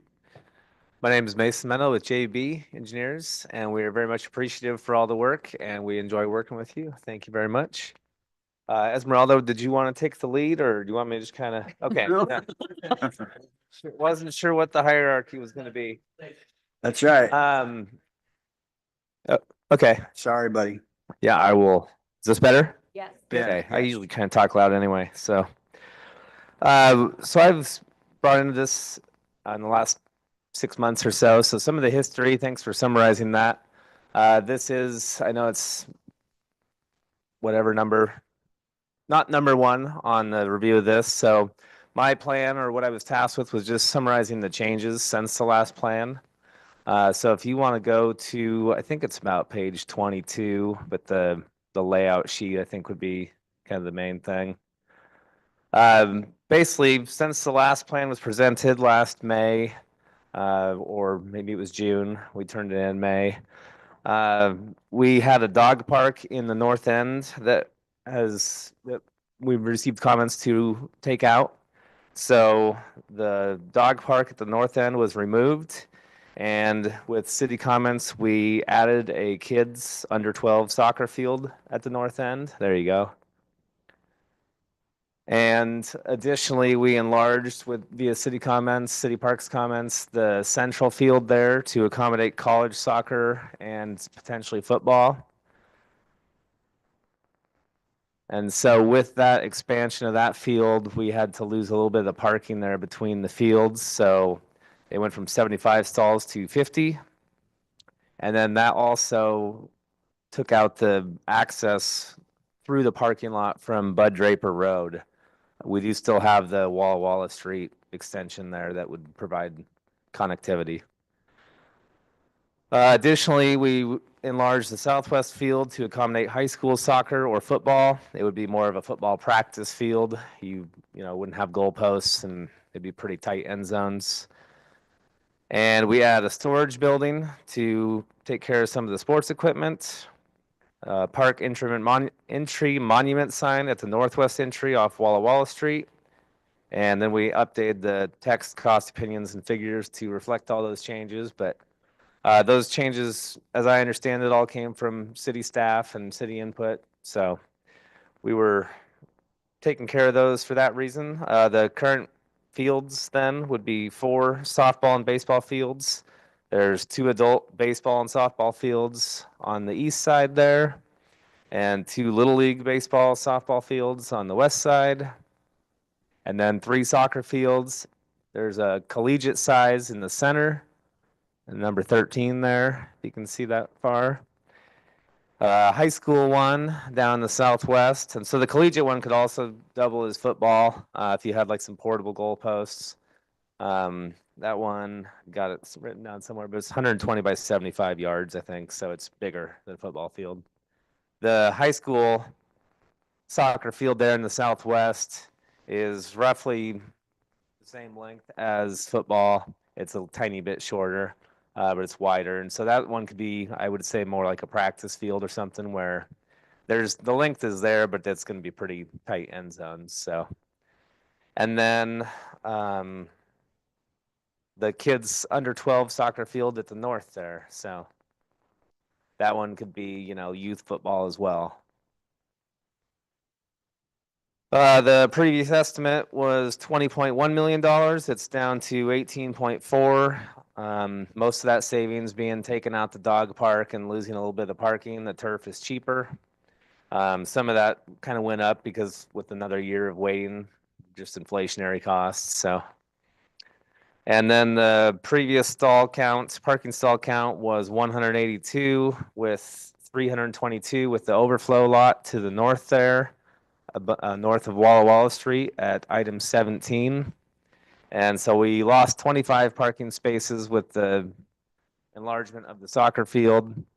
And that brings the total to 157 paved new stalls and 297-ish total with that overflow lot. The overflow lot, number 17, is planned to be, the initial plan was to be gravel. Do you guys know, I should know this at JUB, but is that still gravel? Okay. And so obviously the number of stalls in a gravel lot is pretty subjective. Depends on how people park. We'll put cones.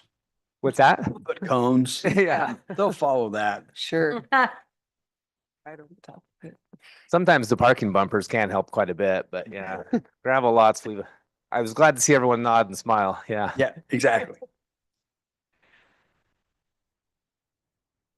So that's about all I had. It was just a summary of the updates. I'm happy to take some questions if people have them and do my best to answer them. I'm a little bit new to the project, but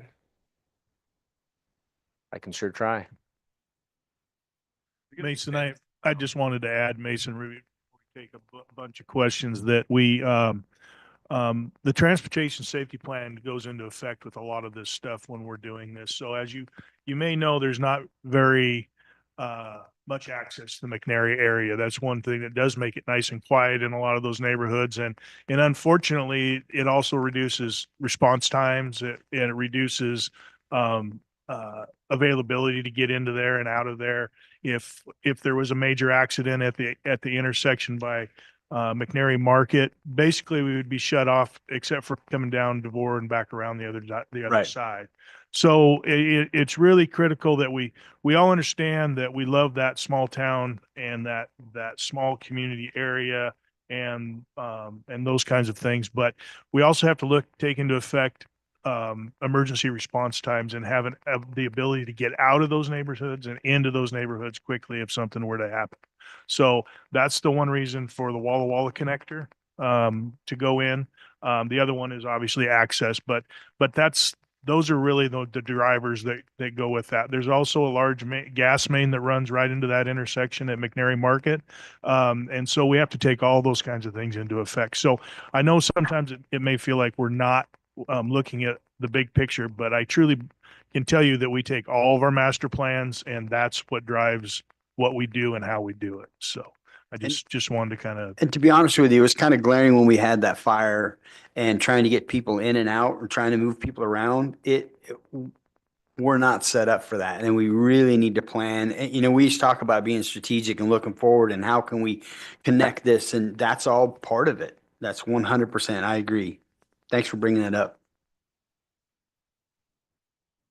Now that looks great. It really does. And now that I hear about the potential of the soccer fields going, this even puts more pressure on what we need to do for our community, because I think we need to put this at a priority for sure. So what we have for you, council, is tonight's just a discussion item. Yeah. To gain any additional, changes or amendments that you'd like to the plan. If there's nothing there, we'll bring this back to you either at your next meeting or the meeting after that for final adoption. And what you have in your budget proposal that we'll bring to you in 2 weeks, we have some design funds associated with Hash Park, but getting the master plan adopted and having a budget for that makes us eligible for LGGP funds to apply for grant funds for this project in the fall, as well as Land and Water Conservation Fund and things like that. So this is that first step to look at procuring funding. On the east side of the park there, right along Bud Draper, is that gonna be like a drainage ditch or something? What is that gonna be right there, just between basically the park and Bud Draper? Is that, or can it be used for parking or unofficial parking or stuff like that? You're talking the southeast corner there? Yeah, well, whatever, right next to, you got Bud Draper running down, so it'd be west of Bud Draper. I'm assuming west or that direction towards that way. Yeah, so Between the park and Bud Draper. yeah, so right there in that corner there gets you right at the highway, and so we wouldn't be able to have. No, the whole strip. Oh, the idea there is that you can parallel park along Bud Draper Road, even though those aren't there, and that's why as you can see on the design, each of those footpaths go and connect and run. There's an entire footpath along the entire east side of the park for pedestrian walkways, and so you'd be able to parallel park along Bud Draper Road and walk along those sidewalks into the park. Okay, that's my questions right there, just because that's a lot of available parking if it's all along that. That's also where the home run balls go through windshields. Yeah. Yeah. Well, I didn't say I'm gonna park there. No, that is one of the drawbacks to parking. Okay. Yes, true. I've seen kids, they're not hitting home runs these days. Okay. Yeah, Okay. trust me. Okay. Yeah. Out in left field, no problem. It's totally safe. No, that looks really good. I think I swear I've seen this thing like 70 times over the course of years. I think that's a really good use of property right there. To me, there should be more softball fields, but that's just me. All right, if there's not any other changes, we'll bring this back to you as a final draft. Anybody got any questions? Anything they want to add? Ms. Fun? Nope, Okay. Carry on. just thank you for coming and sorry you had to sit. No worries. It was interesting. Thank you. Oh, Thanks thank for your you, time. sir. You bet.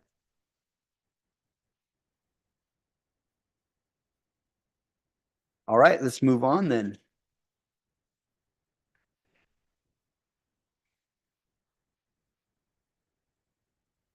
Next item. I have to switch back through here. Okay, let's go to Umatilla Police Station.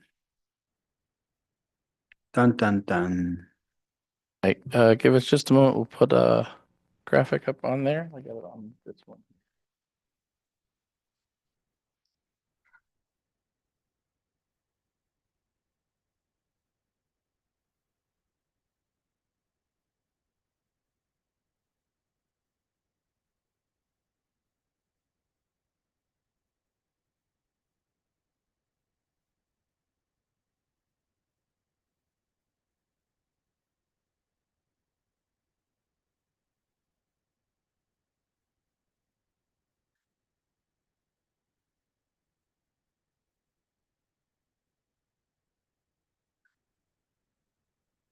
I'm gonna use your screen just because I don't have it up on the she's got there. All right, council. So we presented to the voters measure 30-167 on May the 20th. And by a 58-42 vote, the voters declined the general obligation bond for the police station.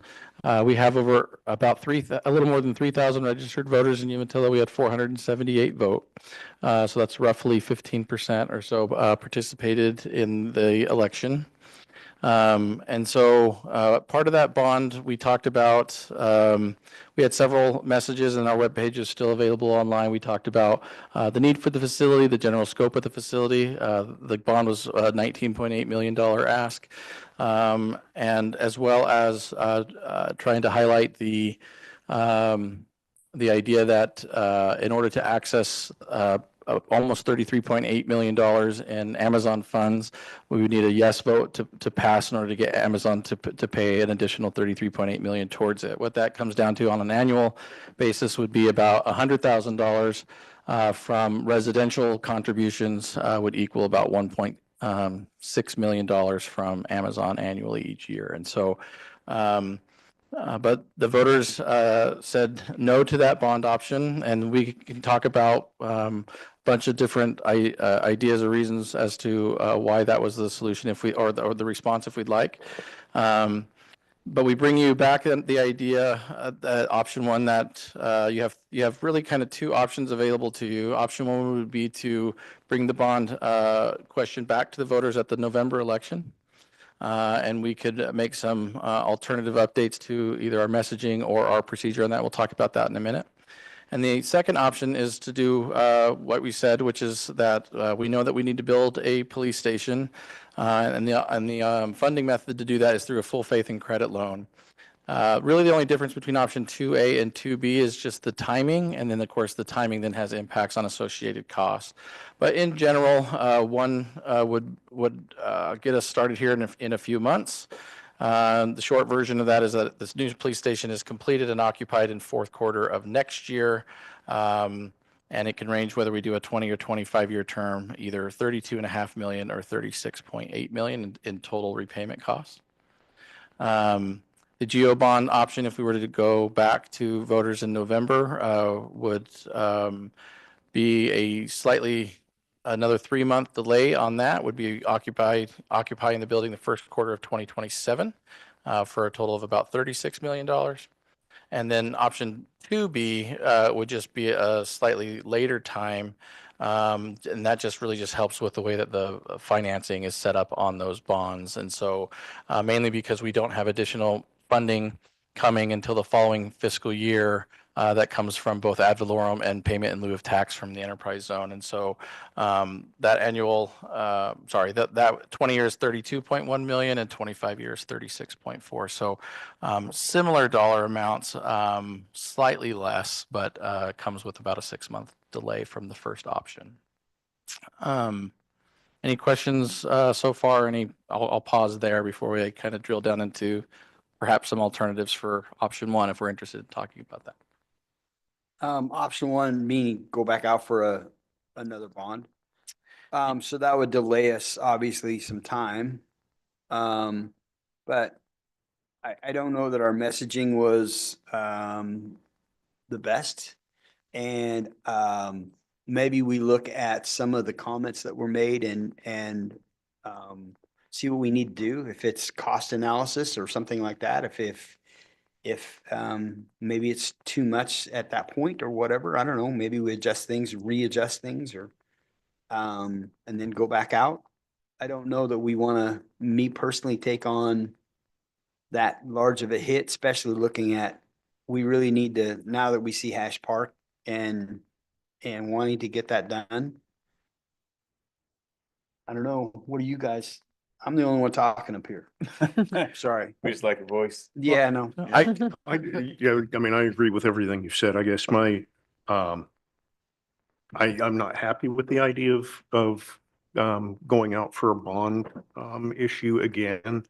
But I'm already convinced that that is more or less the proper thing to do in my mind, because we don't have 10% of the registered voters voting, voting yes or no. Right. We barely reached 15% of total registered voters. I mean, you're going to get to hear from me at goals that I would like to add, voter registration, voter turnout, voter behavior work for us to take on. Oh, 100. I mean, if the council's, interest would be to go for another bond option, I would fully support that. And the biggest thing for me too is I think we really need to unlock that funding from Amazon. That's the big thing for me. So one thing that's really unique about our bond, and it was so unique that it took multiple phone calls with the Secretary of State's office because they're just not used to this. So typically when you go out for a general obligation bond to the voter, it's yes vote, we do the project, no vote, we don't do the project. And the no vote is we don't do the project because there are no funds. Because we have this term in our enterprise zone agreements that allow sort of the skin in the game clause, right? So if the voters vote yes, then the large data center corporations will pay their proportionate share as if they are, as participants, the same as everybody else. That's unique. That exists basically with us and Boardman and Hermiston, because we're the only ones that have that in our agreements now that we're aware of. And so when we said, well, we would look for alternative funding, we'd go to a full faith and credit. What we attempted to do through this bond process was communicate very well that it comes with opportunity cost. So the question is, can we afford to pay 1.55 or $1.4 million a year in annual debt service payments? The short answer to that question is yes, we can afford to do that. About a year from now, so the next fiscal year, you don't have any of this in your budget to make any debt service payments for a police station, and all of the funds here in your proposed budget are appropriated. And we will not be receiving any additional PILT dollars from the enterprise zone until fiscal year 27, not fiscal year 26, which you'll get in 2 weeks. And so the answer to that is yes, with the additional PILT funds that come in. If you want essentially a no impact to services to the city, you could wait that year to do that. If we wanted to move it now, you'd have to come up with roughly $1.5 million of currently appropriated services and figure out where those cuts could be. And, I'll say the elephant in the room, that one of those is Rock the Locks. Well, you can just cancel Rock the Locks, but we could do that. And that would come in using last year's dollars, that would get you about $900,000, which is a pretty good chunk of it, but it's still not, you still have a $600,000 gap. So where does that come from? Does that come from recreational services? Does that come from police officers? Anything that's funded by the general fund? Does that come from the library? Does that come from staffing in general? You guys would have to have those kind of hard discussions in order to build that facility. To be clear, it would be an operational cut from something that you already have adopted. It would not be just something that we could pay for.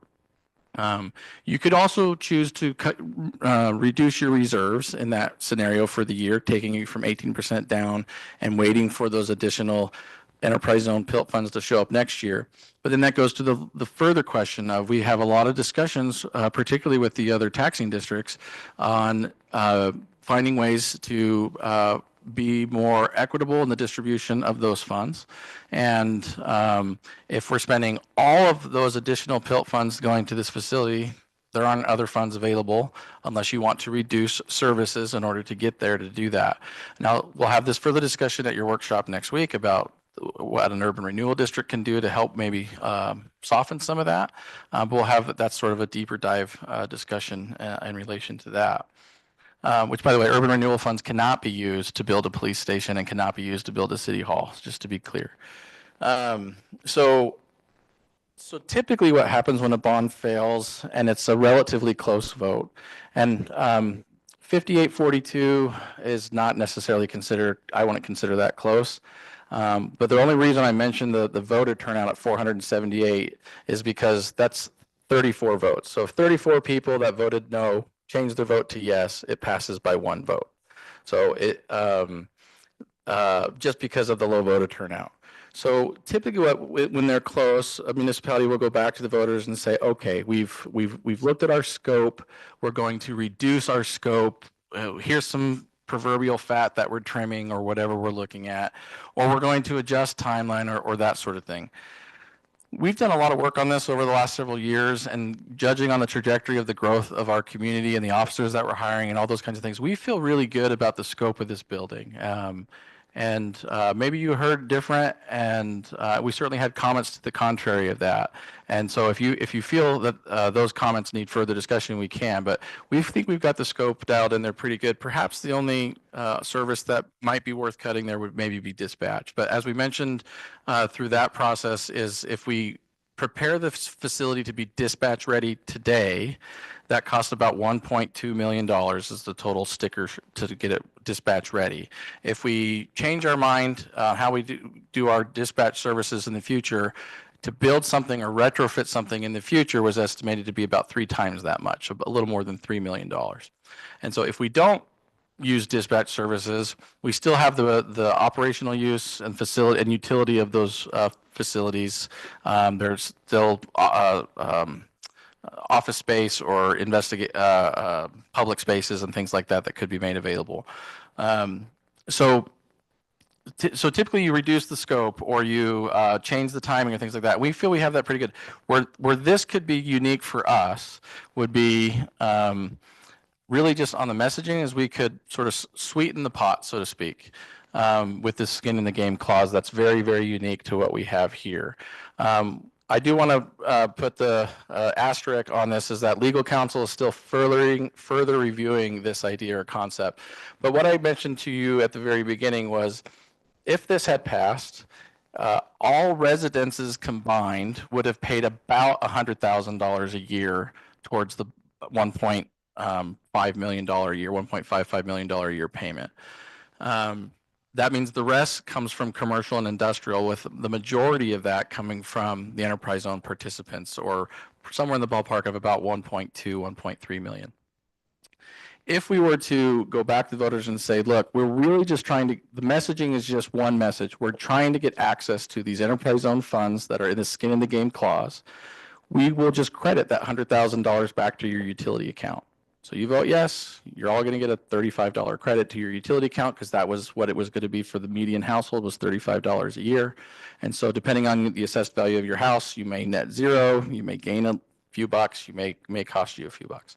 But then that gets us, that's the proverbial key that unlocks the vault to $33.8 million. And there's sort of a reduced or adjusted level that's there. And so we could go with that sort of idea, that it's a conditional idea or concept that's there. Again, we still have to vet this legally, but at the highest level of this analysis is general fund dollars are fully discretionary funds by the council. You can spend discretionary funds to fund police, libraries, or whatever.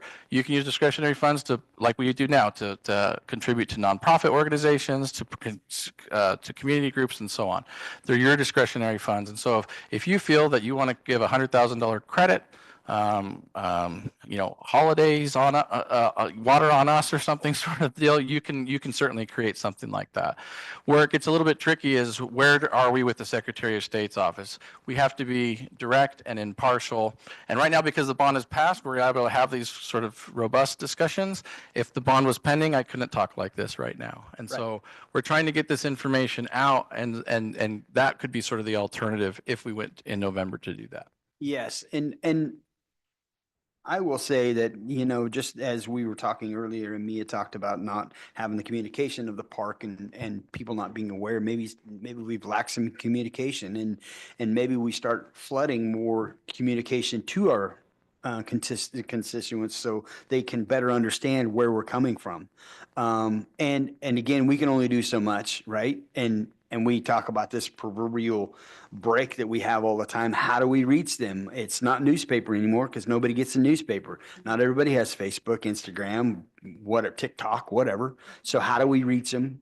That's going to be not for me to understand, but for somebody smarter than me. But I think that my personal opinion is we go back out in November and we set the messaging straight and we have candid conversations with people and listen to them and make it more viable. Also, I didn't think we had enough time. Like it was really pinched as far as time goes. I don't think we got enough information out there.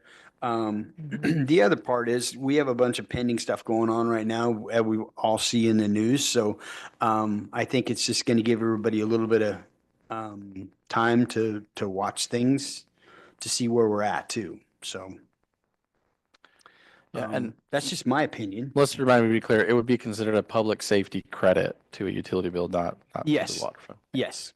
Yeah, I like that one because one of my biggest gripes was the property taxes, man. I think, you guys know my opinion on property tax. I think it's illegal and you should own your land, right? I agree. Outright. But so anyway, I hate paying even just a tiny bit more, but if there was some kind of credit thing, like you're saying, it's definitely an easier pill to swallow. Plus, if we get the word out and, Sure. Well, and I agree with you. I mean, we didn't have anybody essentially vote.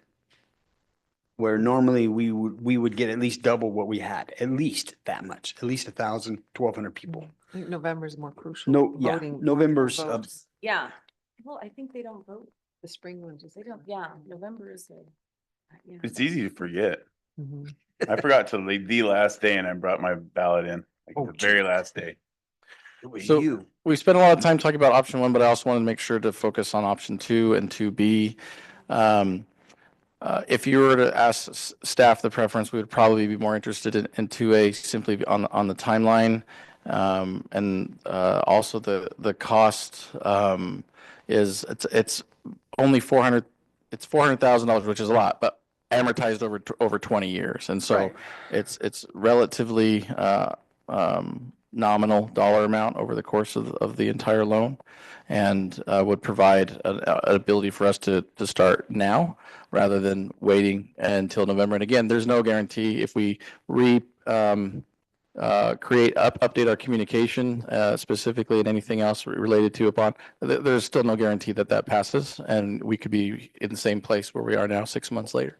Well, one of the nice things going that way is it's not going to cost the citizens a dime other than what we're already paying. So it just goes through the process. It will affect the city and the operations a little bit, but more than likely, the citizens aren't going to see that on their bill every month. It's not going to raise anything. So am I right in saying that? Sort of. So what it would look like, let's say in that scenario where we did this police credit, what they would see is on their property tax bill, they would see that 27 cents per thousand, roughly $35 for the median household. They would see that. And then what they would see in their December utility bill is they would see a $35 credit on their December utility bill. Correct.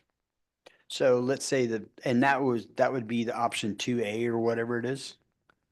That would be option 1 with a updated communication strategy on that bond. Correct. Okay, so let's say we go full faith, then I'm not paying extra taxes, right? Yeah, so you wouldn't be paying, you'd be paying nothing in extra in taxes with full faith.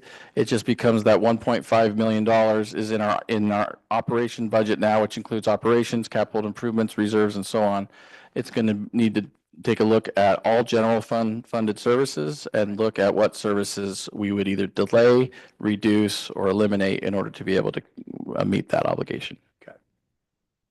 Just want to note as well, because there's been a lot of criticism over the overall project budget. All of these options do come with cost escalation exposure. Obviously, option 2A is the fastest, but we're looking at about a 3-month difference. So option 1 becomes the second least impacted, and then option 2B has the greatest cost escalation risk. So we will have to consider that as we work through the GMP process with our contractor.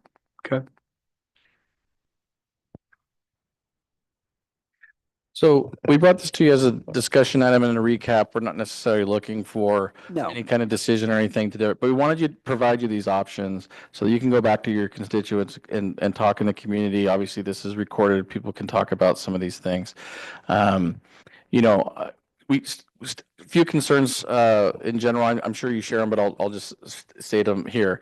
Obviously, we presented to the voters, and they spoke with their feet at the ballot. There's something to be said about giving the voters specifically what they voted for. In this case, they voted specifically not to fund something. And so our only, which, happens all the time and people move forward that way. It's not a bad way to go.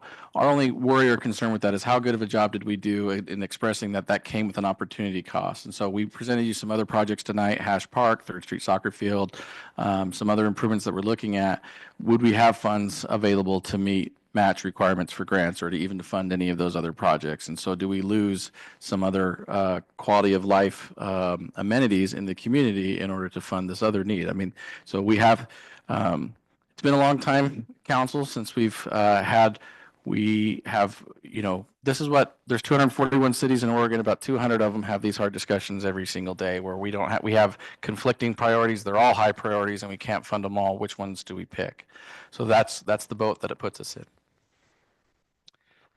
No, it's definitely daunting.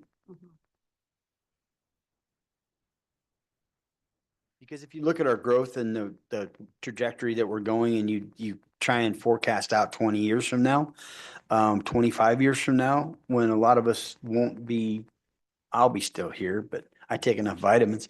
But I just want to make sure that we're making the right choices, and we're thinking about, I got grandbabies that are going to be in this area. And so I want to make sure that we make some of the right choices, So Yeah. you guys have younger kids than I do, so. Yeah.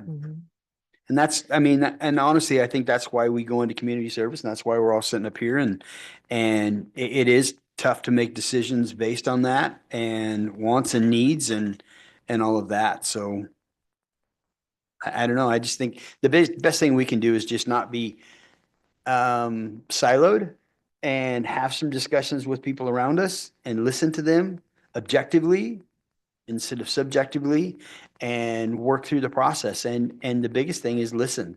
And if you can't, we just have to come to a just decision. That's just my point. Yeah. It's not exactly an easy choice, an easy decision, but I'm almost thinking that, given the amount of time and given the proper, communication, I think the option 1, it's worth trying. I agree. That way we won't have to offset anything else. I mean, it's like you said, it's a tough decision. It's a tough call to make the right choice, but that one seems like it's kind of logical. Just go through the motions and see what we can come up with. And if we can't, then we'll have to go back to the drawing board. Yep. Yeah. So. And unless we get different information. I Yeah, think that we just exactly. make sure and talk to people. Ms. Fun, Yep, I agree. how about you, Kate? Yeah, we just make sure we got to get it out to the citizens that I they're think, they're gonna get that credit. yeah, we'll just have to have more conversation, but I really appreciate you guys bringing the information to us, and So like I said, there's an asterisk on. Yes. On all of that, and Yes. it's still pending legal review. Like I said, the high level is, it's general fund, it's discretionary. You can spend discretionary funds. Yes. With your discretion.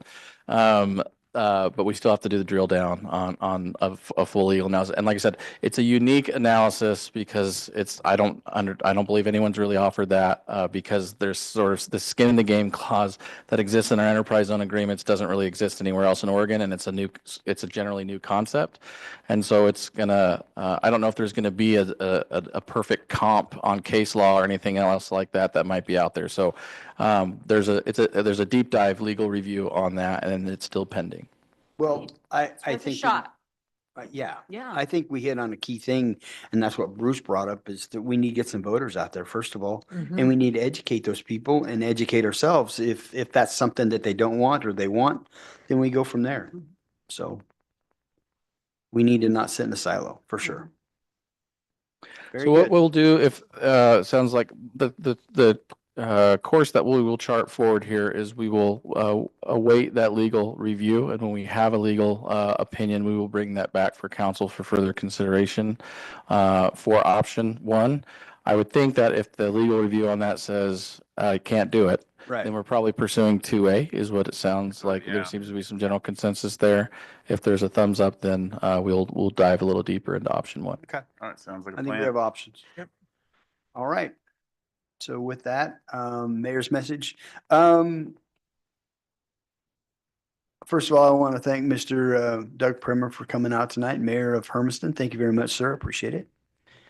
And his lovely bride, Karen. Thank you. Thank you, everybody, for showing up tonight. Thank you for the new faces. I love to see it. I love to see people involved. Thank you. Mia, thank you for coming out tonight as well. Again, I think that we just have to have a broad perspective. It's really difficult when you see things in the paper and they spin it one way and you know that it's another.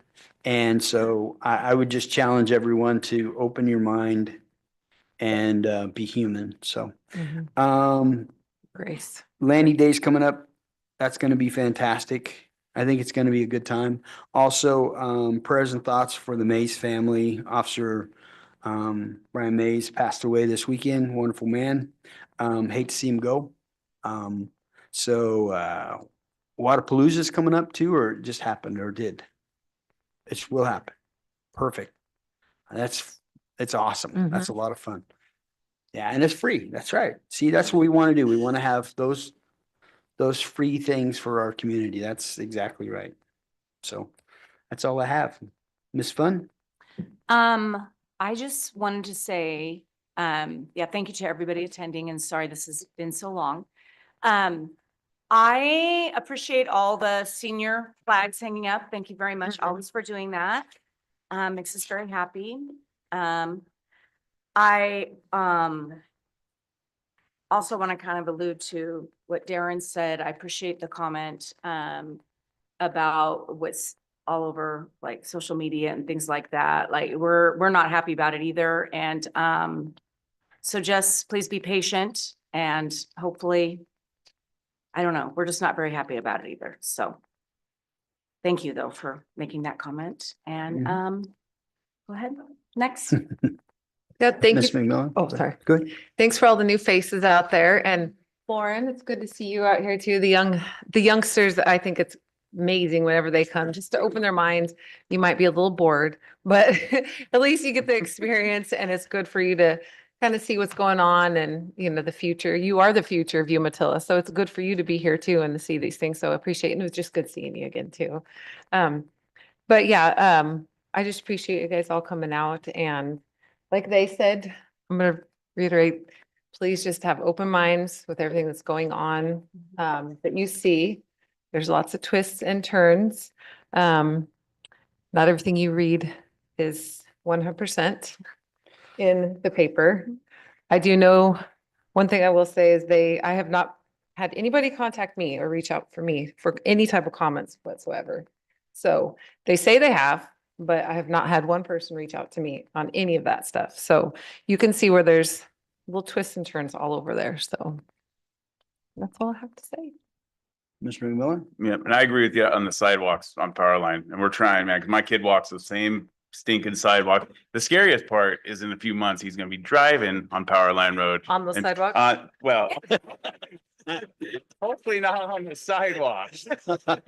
Oh, yeah, scratch what she said. Yeah, anyway. I'm his aunt, I can say it. Yeah, well, but anyway, yeah, so, you know, it's a big concern for me too, because we do live up there too. And also I was gonna ask Dave, is there any plans for parks up there on South Hill anywhere with any of these developments? Yeah, we have the two pocket parks that are part of those development agreements that are up there. And then Parks and Rec Committee has been talking about the existing hill at the, or park at the bottom of the new trail, maybe making some updates to that as well. But there's a lot of, there's no finalized plans for that. Okay.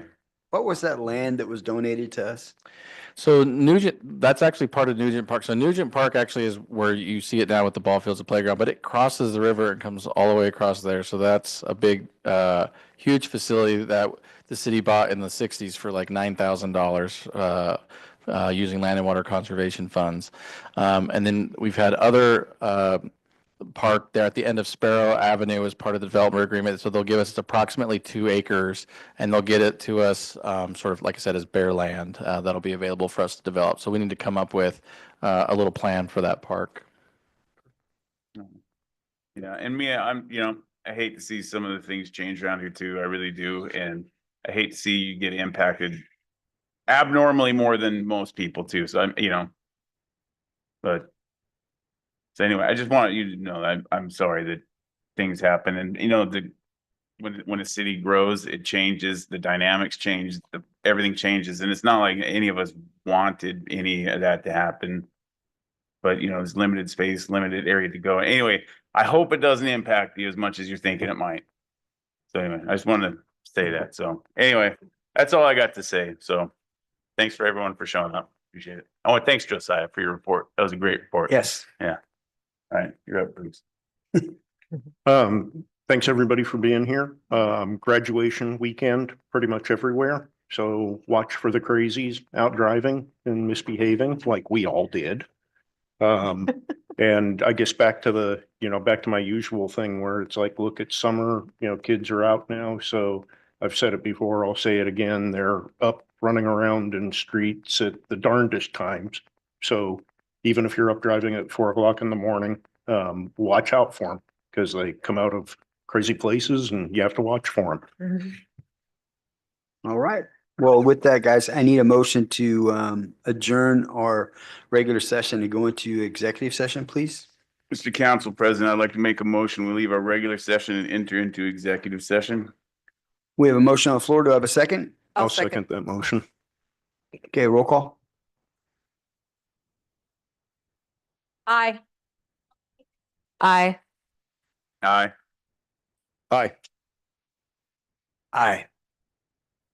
With that, the city council will now meet in executive session pursuant to ORS 192-660-2E